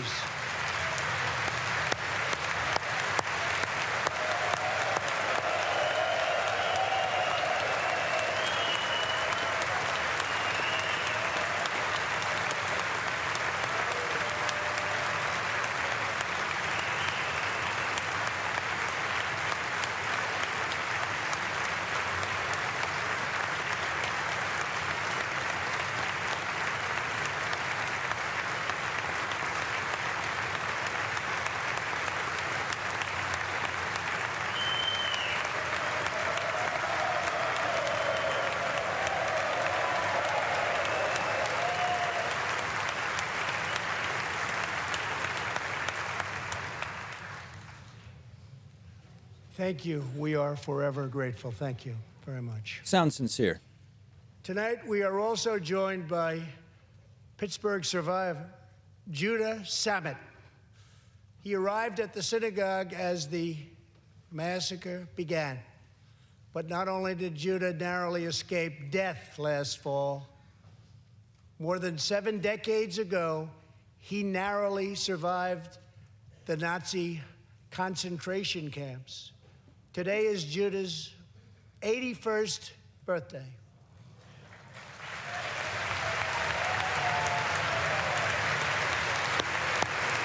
This guy's story actually is incredible. I'm not sure how many people are familiar with it, but it's unbelievable.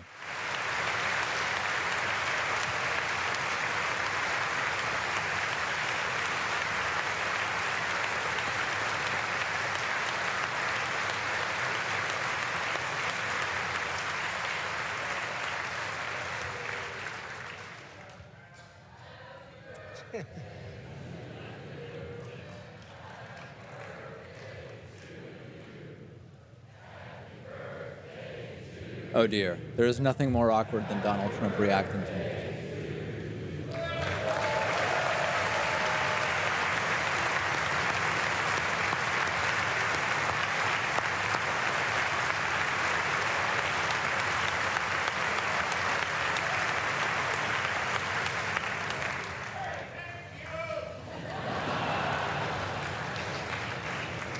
They wouldn't do that for me, Judah.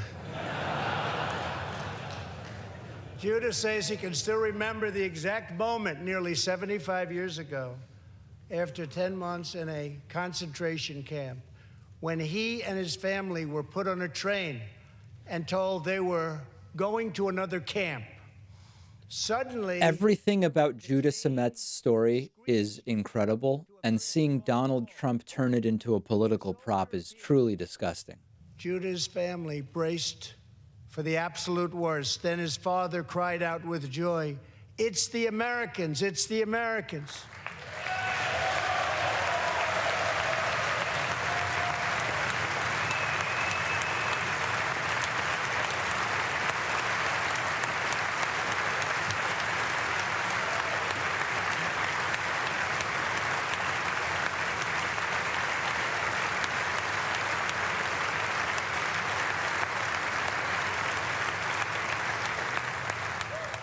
Thank you.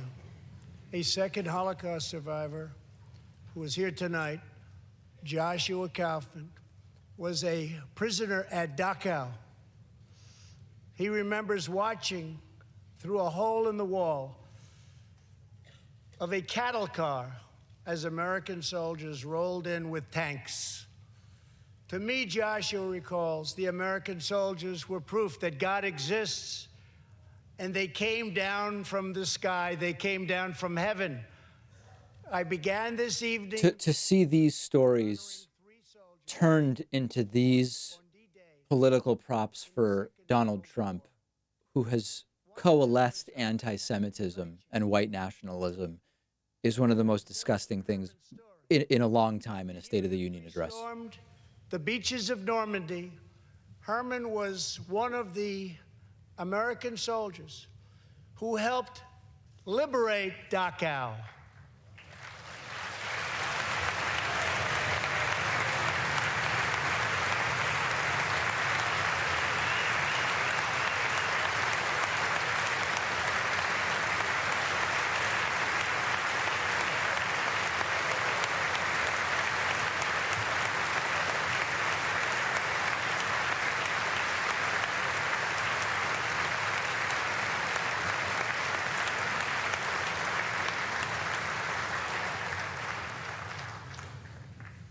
He was one of the Americans who helped rescue Joshua from that hell on earth. Almost 75 years later, Herman and Joshua are both together in the gallery tonight, seated side by side, here in the home of American freedom. Herman and Joshua, your presence this evening is very much appreciated. Thank you very much.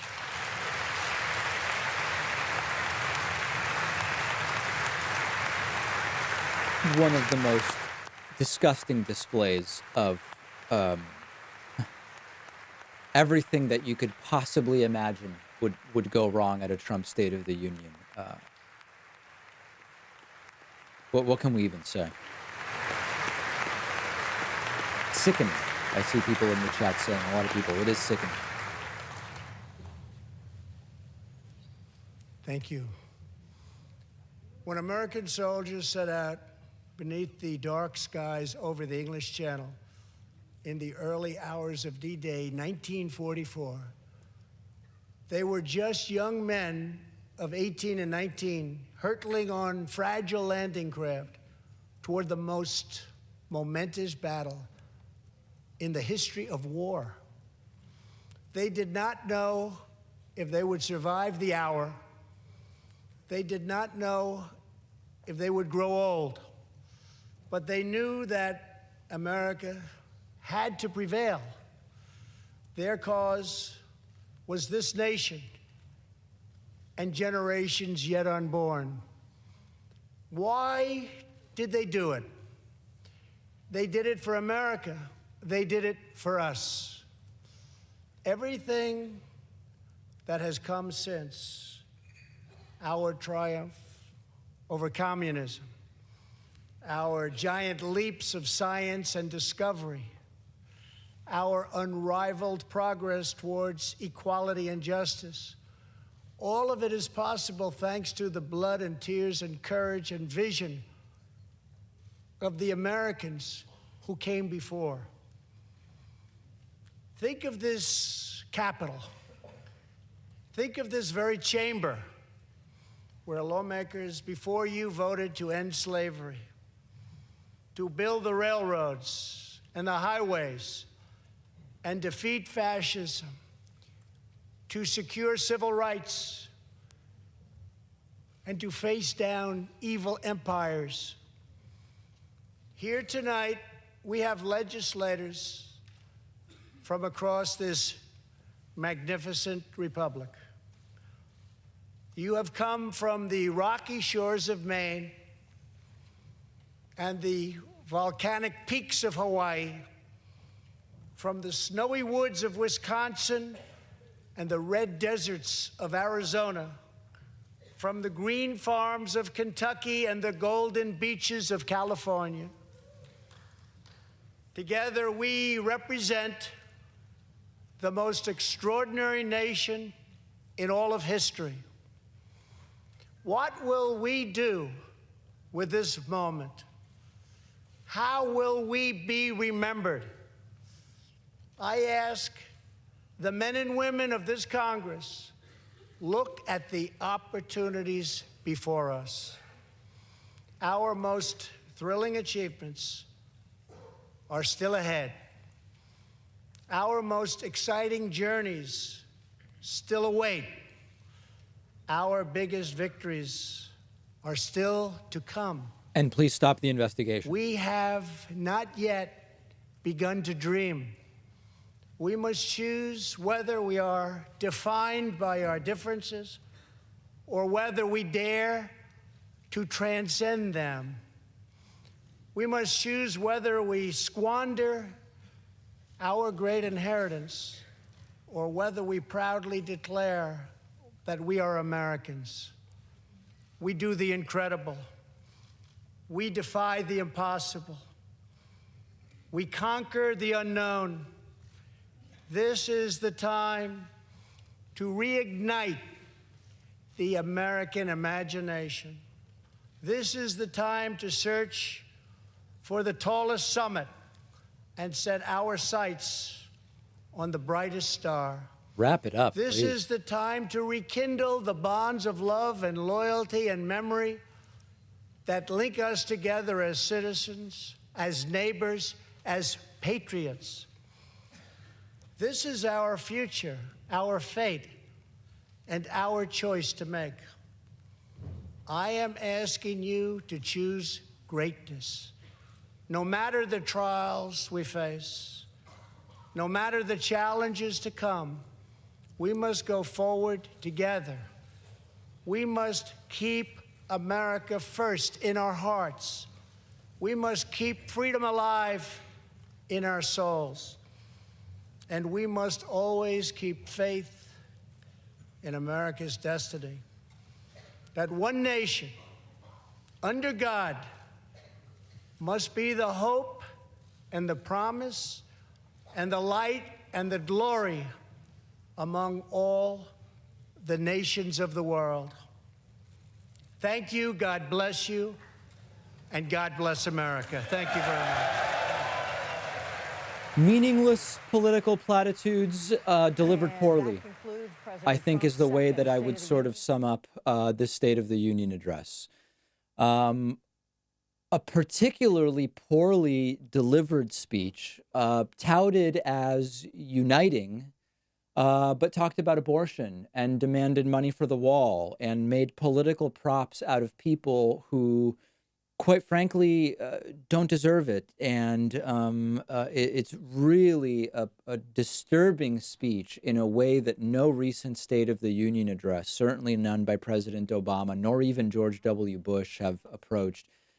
A very, very long speech, partially because of Donald Trump's delivery, partially because of the applause breaks, partially because it was just endless in many, many ways. I will consider opening the phone lines if people want to chime in. We are accepting new members at joinpacman.com. As I mentioned, it was my 35th birthday over the weekend.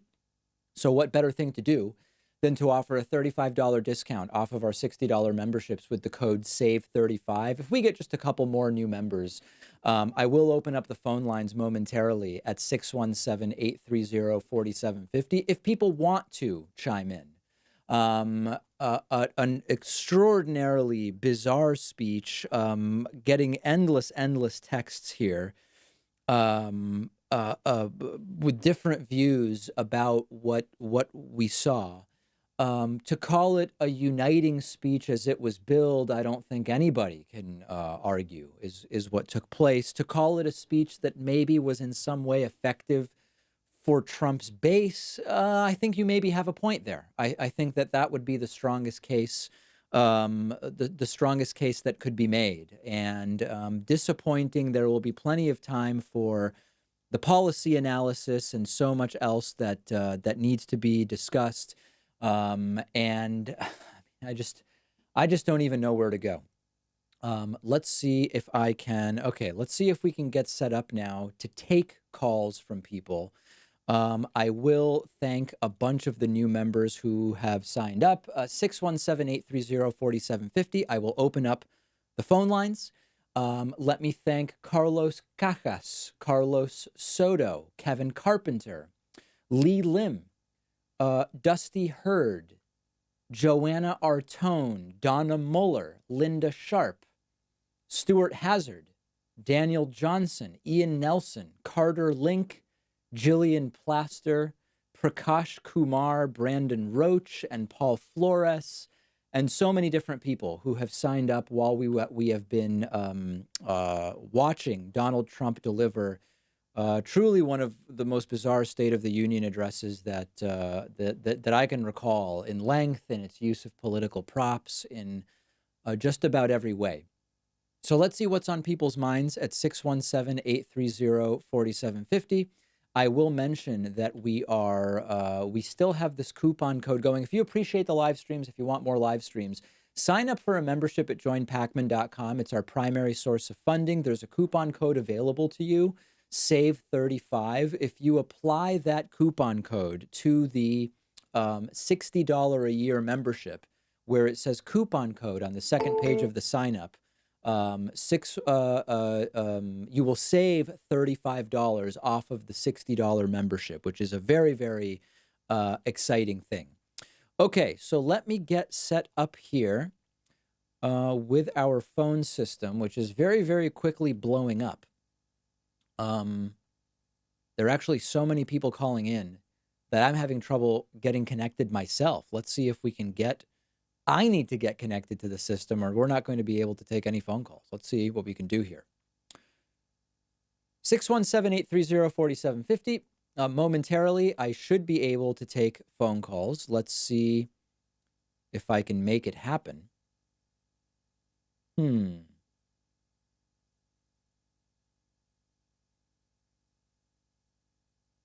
Yeah, there is our phone system is being completely overwhelmed, and I am actually having trouble calling in myself, which is not a good problem to have.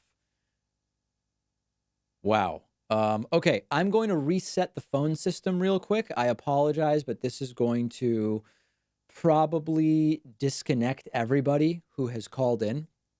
And you may have to call back in, but let me see. I am trying to get the phone system up and running. So many people are trying to call in at once that the system is being overwhelmed. Okay, let's give it another shot at 617-830-4750. All right, I've been able to get connected this time. Let's see if we can make it all happen.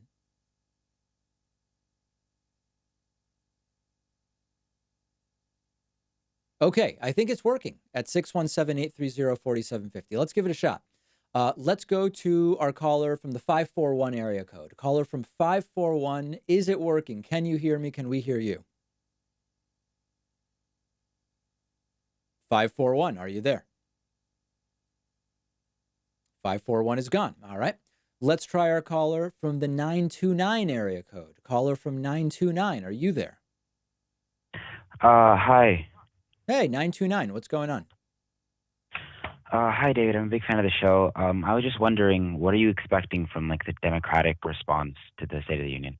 I'm expecting that there will be some connection to the real world represented. I'm expecting, hopefully, some particular rebuttals. I mean, many, many lies were told by Donald Trump during the speech related to jobs numbers, related to the characterization of trade deals, and so many different things. I mean, I have copious notes here, pages of notes here. So I hope that they introduce some connection to reality and we can hear the actual facts. But as you know, the ratings for the rebuttal are always far lower than the speech itself, and the damage may have been done. And just one last thing. How do you feel about Bernie Sanders doing a separate response from the Democrats? I want to hear from Bernie, and his perspective is different. So I want to hear from Bernie myself. All right. Thank you so much. All right, thank you. 617-830-4750. Let's go to our caller from the 774 area code. 774, go ahead. Is that me? I'm actually in Sarasota. Well, I don't know where you are, but you're 774, so yeah, that's you. Yeah, all right.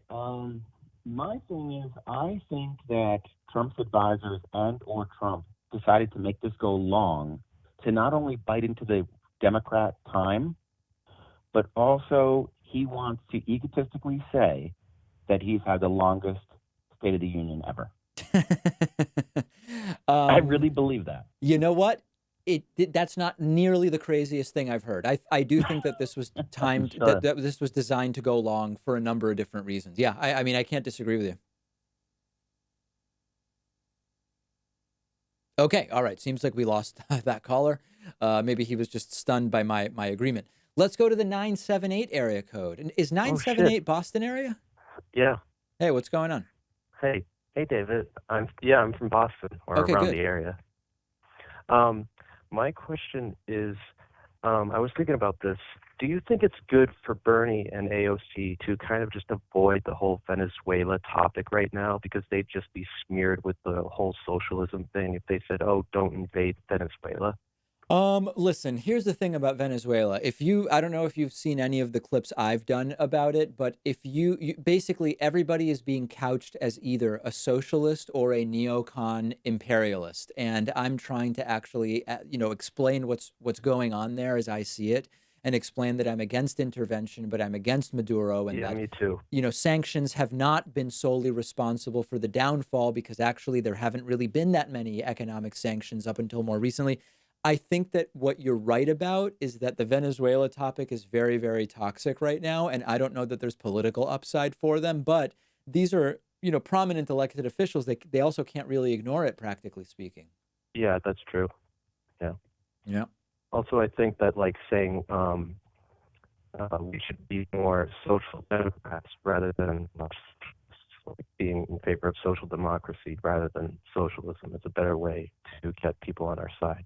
Well, it's better if that's what you believe. That's what I believe. Yeah, You know, yeah, maybe. presumably there are actual socialists who would disagree with you, but we're getting a bad connection, so I'm going to let you go. But I Oh, really appreciate the phone call. We're hearing from whoever wants to chime in at 617-830-4750. Let's go to the 858 area code. Caller from 858. What's going on? What's David? What's up? How you doing? Hey, what's going on? Yeah. I was gonna ask you, like, what was up with that whole socialism stick? It just seemed kind of forced, and it was kind of like, I don't know. It just seemed like it was like red meat to like the idiots in the crowd. It was Yeah, just absolutely. So ill if advised. people missed what we're talking about here, there was this moment where Trump just started talking about socialism's bad and we've got to fight against socialism and we need to prevent a socialist takeover, which is it's just pointless from a actual talking about ideas perspective, but it's potentially really effective red meat because there's no risk that the United States is about to become a socialist country.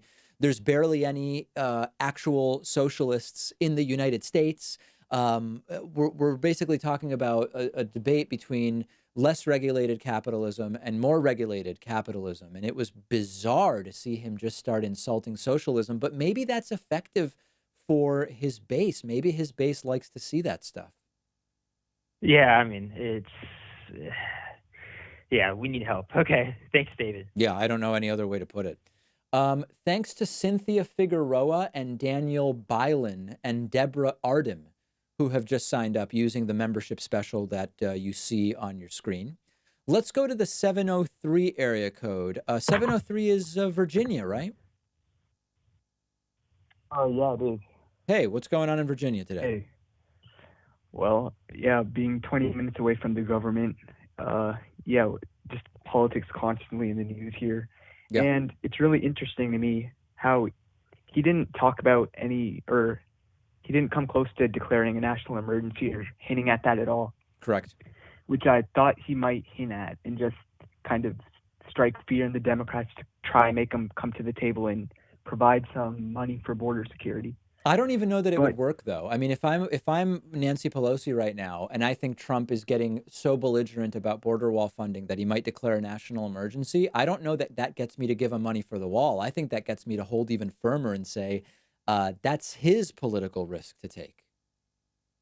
yeah, but I mean, that's just the problem though. It's probably going to be another government shutdown in 10, 11 days.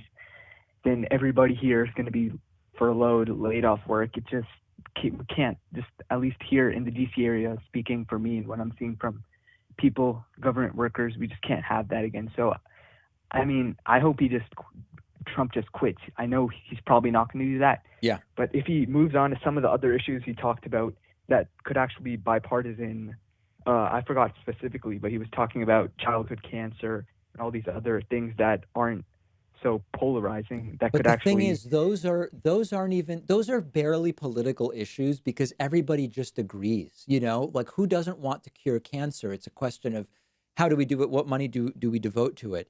The speech was billed as it was going to be uniting, but he talked about abortion, build the wall, and made some of the most disgusting political props I've ever seen out of people in the crowd. Like I agree with you that another shutdown would be a disaster. But Nancy Pelosi, I don't think should give him a penny for his wall. Yeah, I mean, I agree there. It's probably going to be another shutdown. And the other thing was in terms of, yeah, with the other caller's point about this whole socialism thing, to me, it just seems like the older Democrats who are less in, I mean, young kids these days and the younger generations are favoring more and more social democratic policies. And it just goes to show how out of touch the older Democrats who think some kind of communist regime or socialist sensation is going to just transform the U.S. into Venezuela. It really is striking to me how scared they're getting just trying to defend this capitalist system that isn't working for a lot of people. Yeah, and I think the other important thing to remember is that there's no great clamoring for actual socialism. Right. So it's sort of a false enemy, but that's the way it's been for a really long time with many people in the United States. Yeah. it's interesting. All right, thanks, David. Yep, thanks for the call. Really appreciate it. Okay, let's see who's on the phone from the 480 area code, which I think that's Arizona, right? Yes, it is, David. It's Miles. So, oh my God. First of all, that State of the Union, I'm at a loss for words, to be honest. Which is shocking because you're usually shot out of a cannon, Miles. Good one, David. No, I'm calm in most situations. I guess if I had to, I mean, I guess at this point you may not know, but what was the worst part about that? To me, it was when he played coy with the Holocaust survivors. Yeah, I was going to say, for me, the Jewish. worst part was the Holocaust survivor moment. And I mean, it's so, we're talking about, we're talking about incredible stories. We're talking about tragic stories. We're talking about stories of human achievement and perseverance and inspiration and all of this different stuff. But it was a prop to make some kind of political point, which was so poorly delivered by Trump that I don't even know what it was. It was just, here's people associated with the Holocaust. It was absolutely disgusting. That for me was the low point. Yeah, I don't know what was worse, that or way back right after Tree of Life when Mike Pence did that disgraced Jew for Jesus guy. I don't even know. At this point, I don't even know what was worse. Yeah, maybe. But yeah. I guess one other thing. How does you said that this is so much worse than even like Bush or Obama? Like what yes. generally worse State of the Union prior? I mean, that State of the Union. So okay, listen, I mean, I get it. He's doing stuff that he thinks his base will like, and maybe it was effective. But from the point of view of the speech as a speech, in terms of having a coherent beginning, middle, and end, and sort of crescendoing and building it to policy proposals in a way that fits into the narrative that he's creating. And I mean, it was a disastrous speech in terms of evaluating the speech. It was also riddled with lies. It used political props seemingly aimlessly. I mean, it was an absolute disaster. Yeah. All right. Good talk, man. Okay, Miles, I got to run, but good to hear from you. Let's see, where are we going to go next? Why don't we go, so many people holding, it's hard to even know. Let's go to the 585 area code, because 585, anytime I see 585, it could be the Eggman, because I think that's like upstate New York where the Eggman's from. Hello? Yeah, that's you. I'm guessing you're not the Eggman. Well, no, I'm not the Eggman. Okay. So probably the most surprising thing out of the speech was how I'll agree with the previous person who said that the Holocaust survivor, he pointed to the Holocaust survivor. And the reason why it surprised me so much was because he pretty much pointed to them and said, here, give me pity points. And that may be kind of like a direct way of saying it. Yeah. But it was kind of like, that was so shocking to me. It was stunning. Stunning moment of the speech, yeah. But when he said that we defeated communism and we defeated fascism, I think that he's a bit of a fascist myself. So what do you think of that? He's fascistic. I mean, he has authoritarian tendencies. It's all authoritarian leaders that appeal to him. When he heard that the Chinese president made it so that he could get reelected indefinitely, he said maybe we would try that sometime. He doesn't like freedom of the press. So yeah, I mean, the guy has authoritarian tendencies, and you can be fascistic without being a fascist or without having a system of fascism, as we've talked about with a number of academic experts on the subject. I think you're right. All right. Well, thank you. Okay. Thank you. Appreciate the call. All right. Let's try there's something weird. We have a caller that is just from the number 1. That's just, I'm so curious about that I'm going to go to it because it could be really weird. Caller from just the phone number 1. Would you even know who that is? I'm guessing it's a glitch of some kind. Hi there, do you hear me? Yeah. How did you know you were the caller calling from phone number 1? Because right now there's a weird power fault, and I'm using an online phone. Oh, all right. Well, it's a very weird service. I don't know what I'm using. All right, what's going on? So, I guess it's just an inquiry about your commentary. So, I guess what I think is, Trump constantly lies, right? Yep. So, his supporters don't really care when he lies because they'll take it. Yes. They'll just take everything he says at face value. everyone who disagrees with him knows he lies, and I mean, no one's really going to come over to his side. So, do you think there's still a purpose to the commentaries you provide alongside his speeches? Nope, there's absolutely no purpose whatsoever to the commentary I provide, unfortunately. You don't think so? No, I'm kidding around. Listen, here's the one area where I disagree with you. Some of his supporters believe everything he says. Others know that he's lying, but they write it off by using this phrase. Listen, they all lie, but I at least think Trump has the right ideas. So it's not that everybody just believes him. They just excuse the lying. Right. All Okay, right. thank you for the call. Maybe you've got a Appreciate point there. it. Great to hear from you. Okay, let's go to our next caller from the, let's go to the 732 area code. Who's there from 732? Is that me? It is you. This is Val, and even though it's 732, I'm calling from Massachusetts. Oh, all right. Where in Longtime fan Massachusetts? of your show.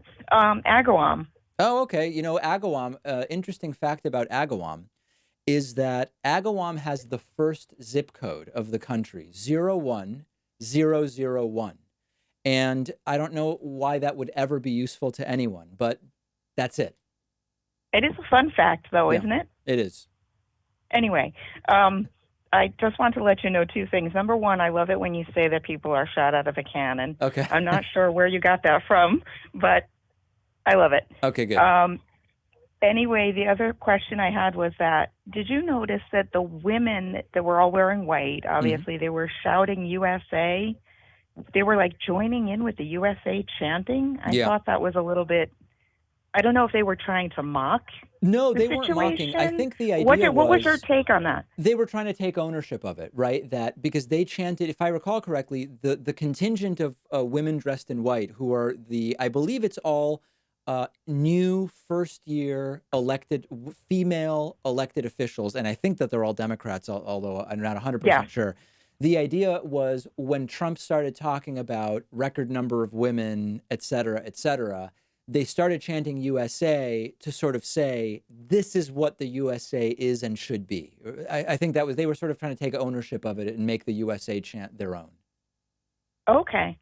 That sounds like a good take on it. I like that. Yeah. Keep up the great work. Okay, thank you very much. Appreciate the call. All right. Take care. Take care. Bye. Great to hear from people from the first home of the David Pakman Show, Western Massachusetts. Let's go to the 202 area code, going right to the belly of the beast, someone who might be in D.C., I guess, at least possibly. No, I'm actually in Vermont, but I am from D.C. Okay, fair enough. You can still be on the show. Thanks.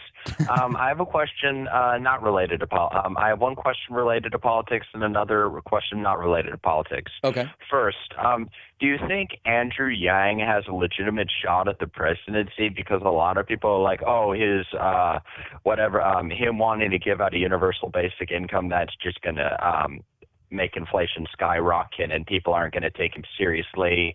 And some people are skeptical of the robot revolution, which his whole campaign is based around. And I know I think you've interviewed him. Yeah, twice. And so do you think he has a legitimate shot at the presidency? Listen, I think it's too early to tell. Right now, there are so many candidates, and he is polling like 1% in Iowa, which is more than zero.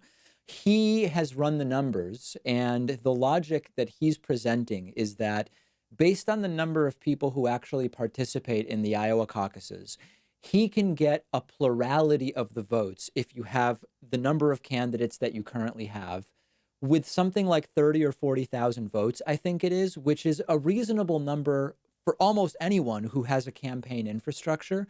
So I think that Iowa is going to be telling. Let's see how he does in Iowa and then go from there. But I do think that he has a good organization. He is a numbers guy, self-described. He says he's the opposite of Trump because he's an Asian guy who likes math. That's a quote from my interview with him last week. So he understands exactly what the path would be to getting making headway in the Iowa caucuses. And then we'll see what happens after that. I like his platform quite a bit. And, putting all electability questions aside, he's in my top 3 right now. Yeah, and another comment about Andrew Yang before I get to my question that's not about politics is that he's actually a business success story, unlike Donald Trump. Right. Like I brought up Larry Hogan last time, who they're both business success stories, Larry Hogan and Andrew Yang. So he could use that against Trump in a general election debate. Indeed. Yeah. Second question. I watch. So I am a musician, and I watch your videos with my rock band's drummer on Expert Village. And I have a question for you. Who is your favorite drummer? I don't have a favorite drummer, but people I like include Steve Gadd and Vinny Colaiuta. I like Billy Joel used to have this drummer, Liberty DeVito, who I like. There's just so many. Carter Beauford from Dave Matthews Band is great. It really depends on the style, but I mean, there's just dozens and dozens of drummers that I like. All right. Thank you, and have a great day. Okay, you too. Great to hear from folks in Vermont. Let's go to the 815 area code. 815 has been holding on for a while. What's going on? Hey, what's going on, David? This is Mike in Chicago. Hey, Mike. My thing is, I've seen that the Republicans are making it difficult with the tax returns, and I was reading on Twitter that some people are speculating that they might not comply with subpoenas. Yep. How far do you see that going? Do you see arrest warrants being issued if they don't? Just how far do you see that issue going? So this is a good question. We're actually going to cover it extensively on tomorrow's show. Now that Democrats control the House, there's the very real possibility of subpoenas of Donald Trump's tax returns. Donald Trump has enlisted a team at the Treasury, of course, headed up by Steven Mnuchin, his Treasury Secretary, to basically create a two-pronged approach for keeping the tax returns away from Democrats. The first one is to argue that even though Democrats shouldn't leak Trump's tax returns, that they are going to, and so they shouldn't be released to Democrats to begin with. The second strategy is basically to just put in legal challenges. And unfortunately, I think that could work because they can, without straight up rejecting the subpoena request, they can tie it up in court with all sorts of arcane legal arguments, and they can just run the clock out. And unfortunately, that might actually work. Okay, all right. I appreciate it. Thanks, man. Yeah, no problem. Thanks for calling in. Okay, let's see who's on. Let's go back to the 774 area code, which could be a Massachusetts caller. Yeah, that's me again. How you doing? Good. So, yes, we talked for 2 seconds and I got cut off. Why do you think they were trying to make this speech go long? What is the political strategy there? I know So they we were just got a trotting out call a lot about of this different with people. two ideas. I didn't One hear it, idea yeah. is that by making it go long, you are pushing the Democratic response later and later out That's what I closer to thought. being out of prime time. That's one idea. The other idea is just because Trump likes to hear himself talk and he wanted to be out there for a while. Okay. That makes sense. Okay. Now, I All right. don't know that we have to look too deep on that one. And by the way, the third one is just that Trump delivered the speech way more slowly than was anticipated. I think he does that with this feeling that it's gravitas. Yeah. And gravitas means I know what I'm talking about. Yep. I The really think that's gravitas, what he's doing. the sniffing, Yeah. the applause The sniffing lines. is killing It slowed me. it way down. Yeah. Okay, good. Thank you for the call. Appreciate it. We may delve into that more tomorrow. Okay, let's go to the 276 area code. Caller from 276. Who's there? Hey, David. This is Keith Jones. I'm calling from more in Southwest Virginia, from a town called Bristol. All right. But I'll Southwest just, is okay. Yeah, I guess. I kind of switched between your stream and the Young Turks' stream throughout the whole speech, and I just noticed,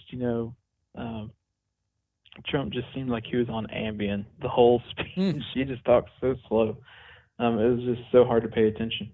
But I have one or both questions are kind of short. Do you think that all the Democrats that will be running to challenge Trump in 2020, do you think that they'll be able to weaponize that one area of the speech where he talked about, the synagogue shooting in Pennsylvania, but he didn't really refer to the right wing terrorists that kind of went in there and just shot it up because it was a synagogue, or do you think that they'll have a lot more important things to attack Trump for? No, but here's the thing. By the time Democrats who are running for 2020 actually are in the position of attacking Trump rather than running against each other, that the fact that that's how Trump handled that moment of the speech is going to be sort of distant memory.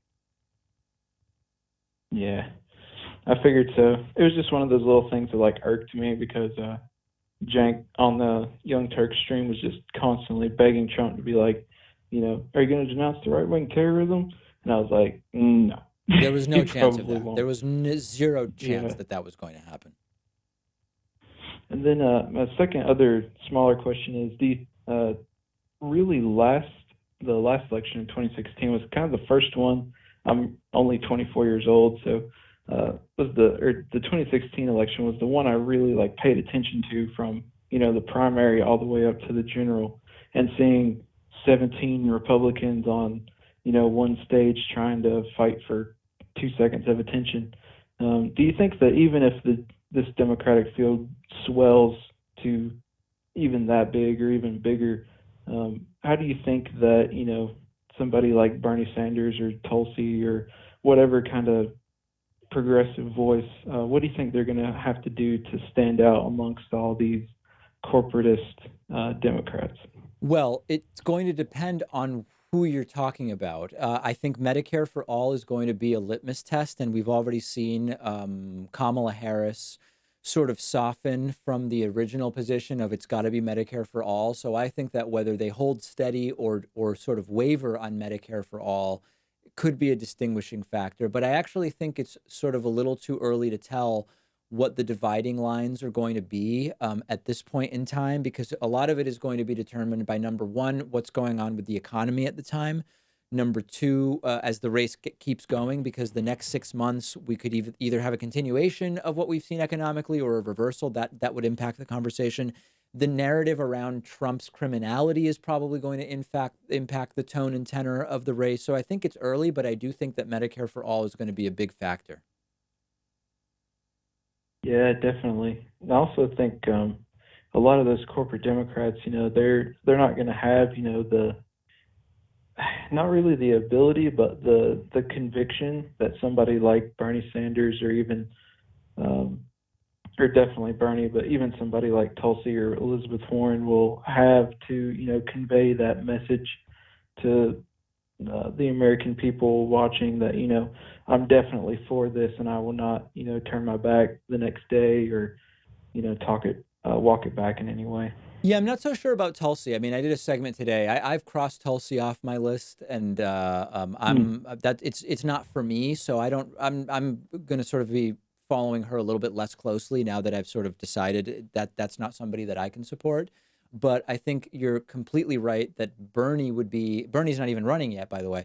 Bernie would be at the top of the Yeah. list to sort of just hold steady and not moderate his positions because of political public pressure of any kind. Appreciate the call. Thank you so much for calling. I got to run now. We've taken a bunch of calls. We've done a lot of stuff. I appreciate everybody who called in. I'm sorry I can't get to all of the calls, but I will stream again and I will take calls again as well.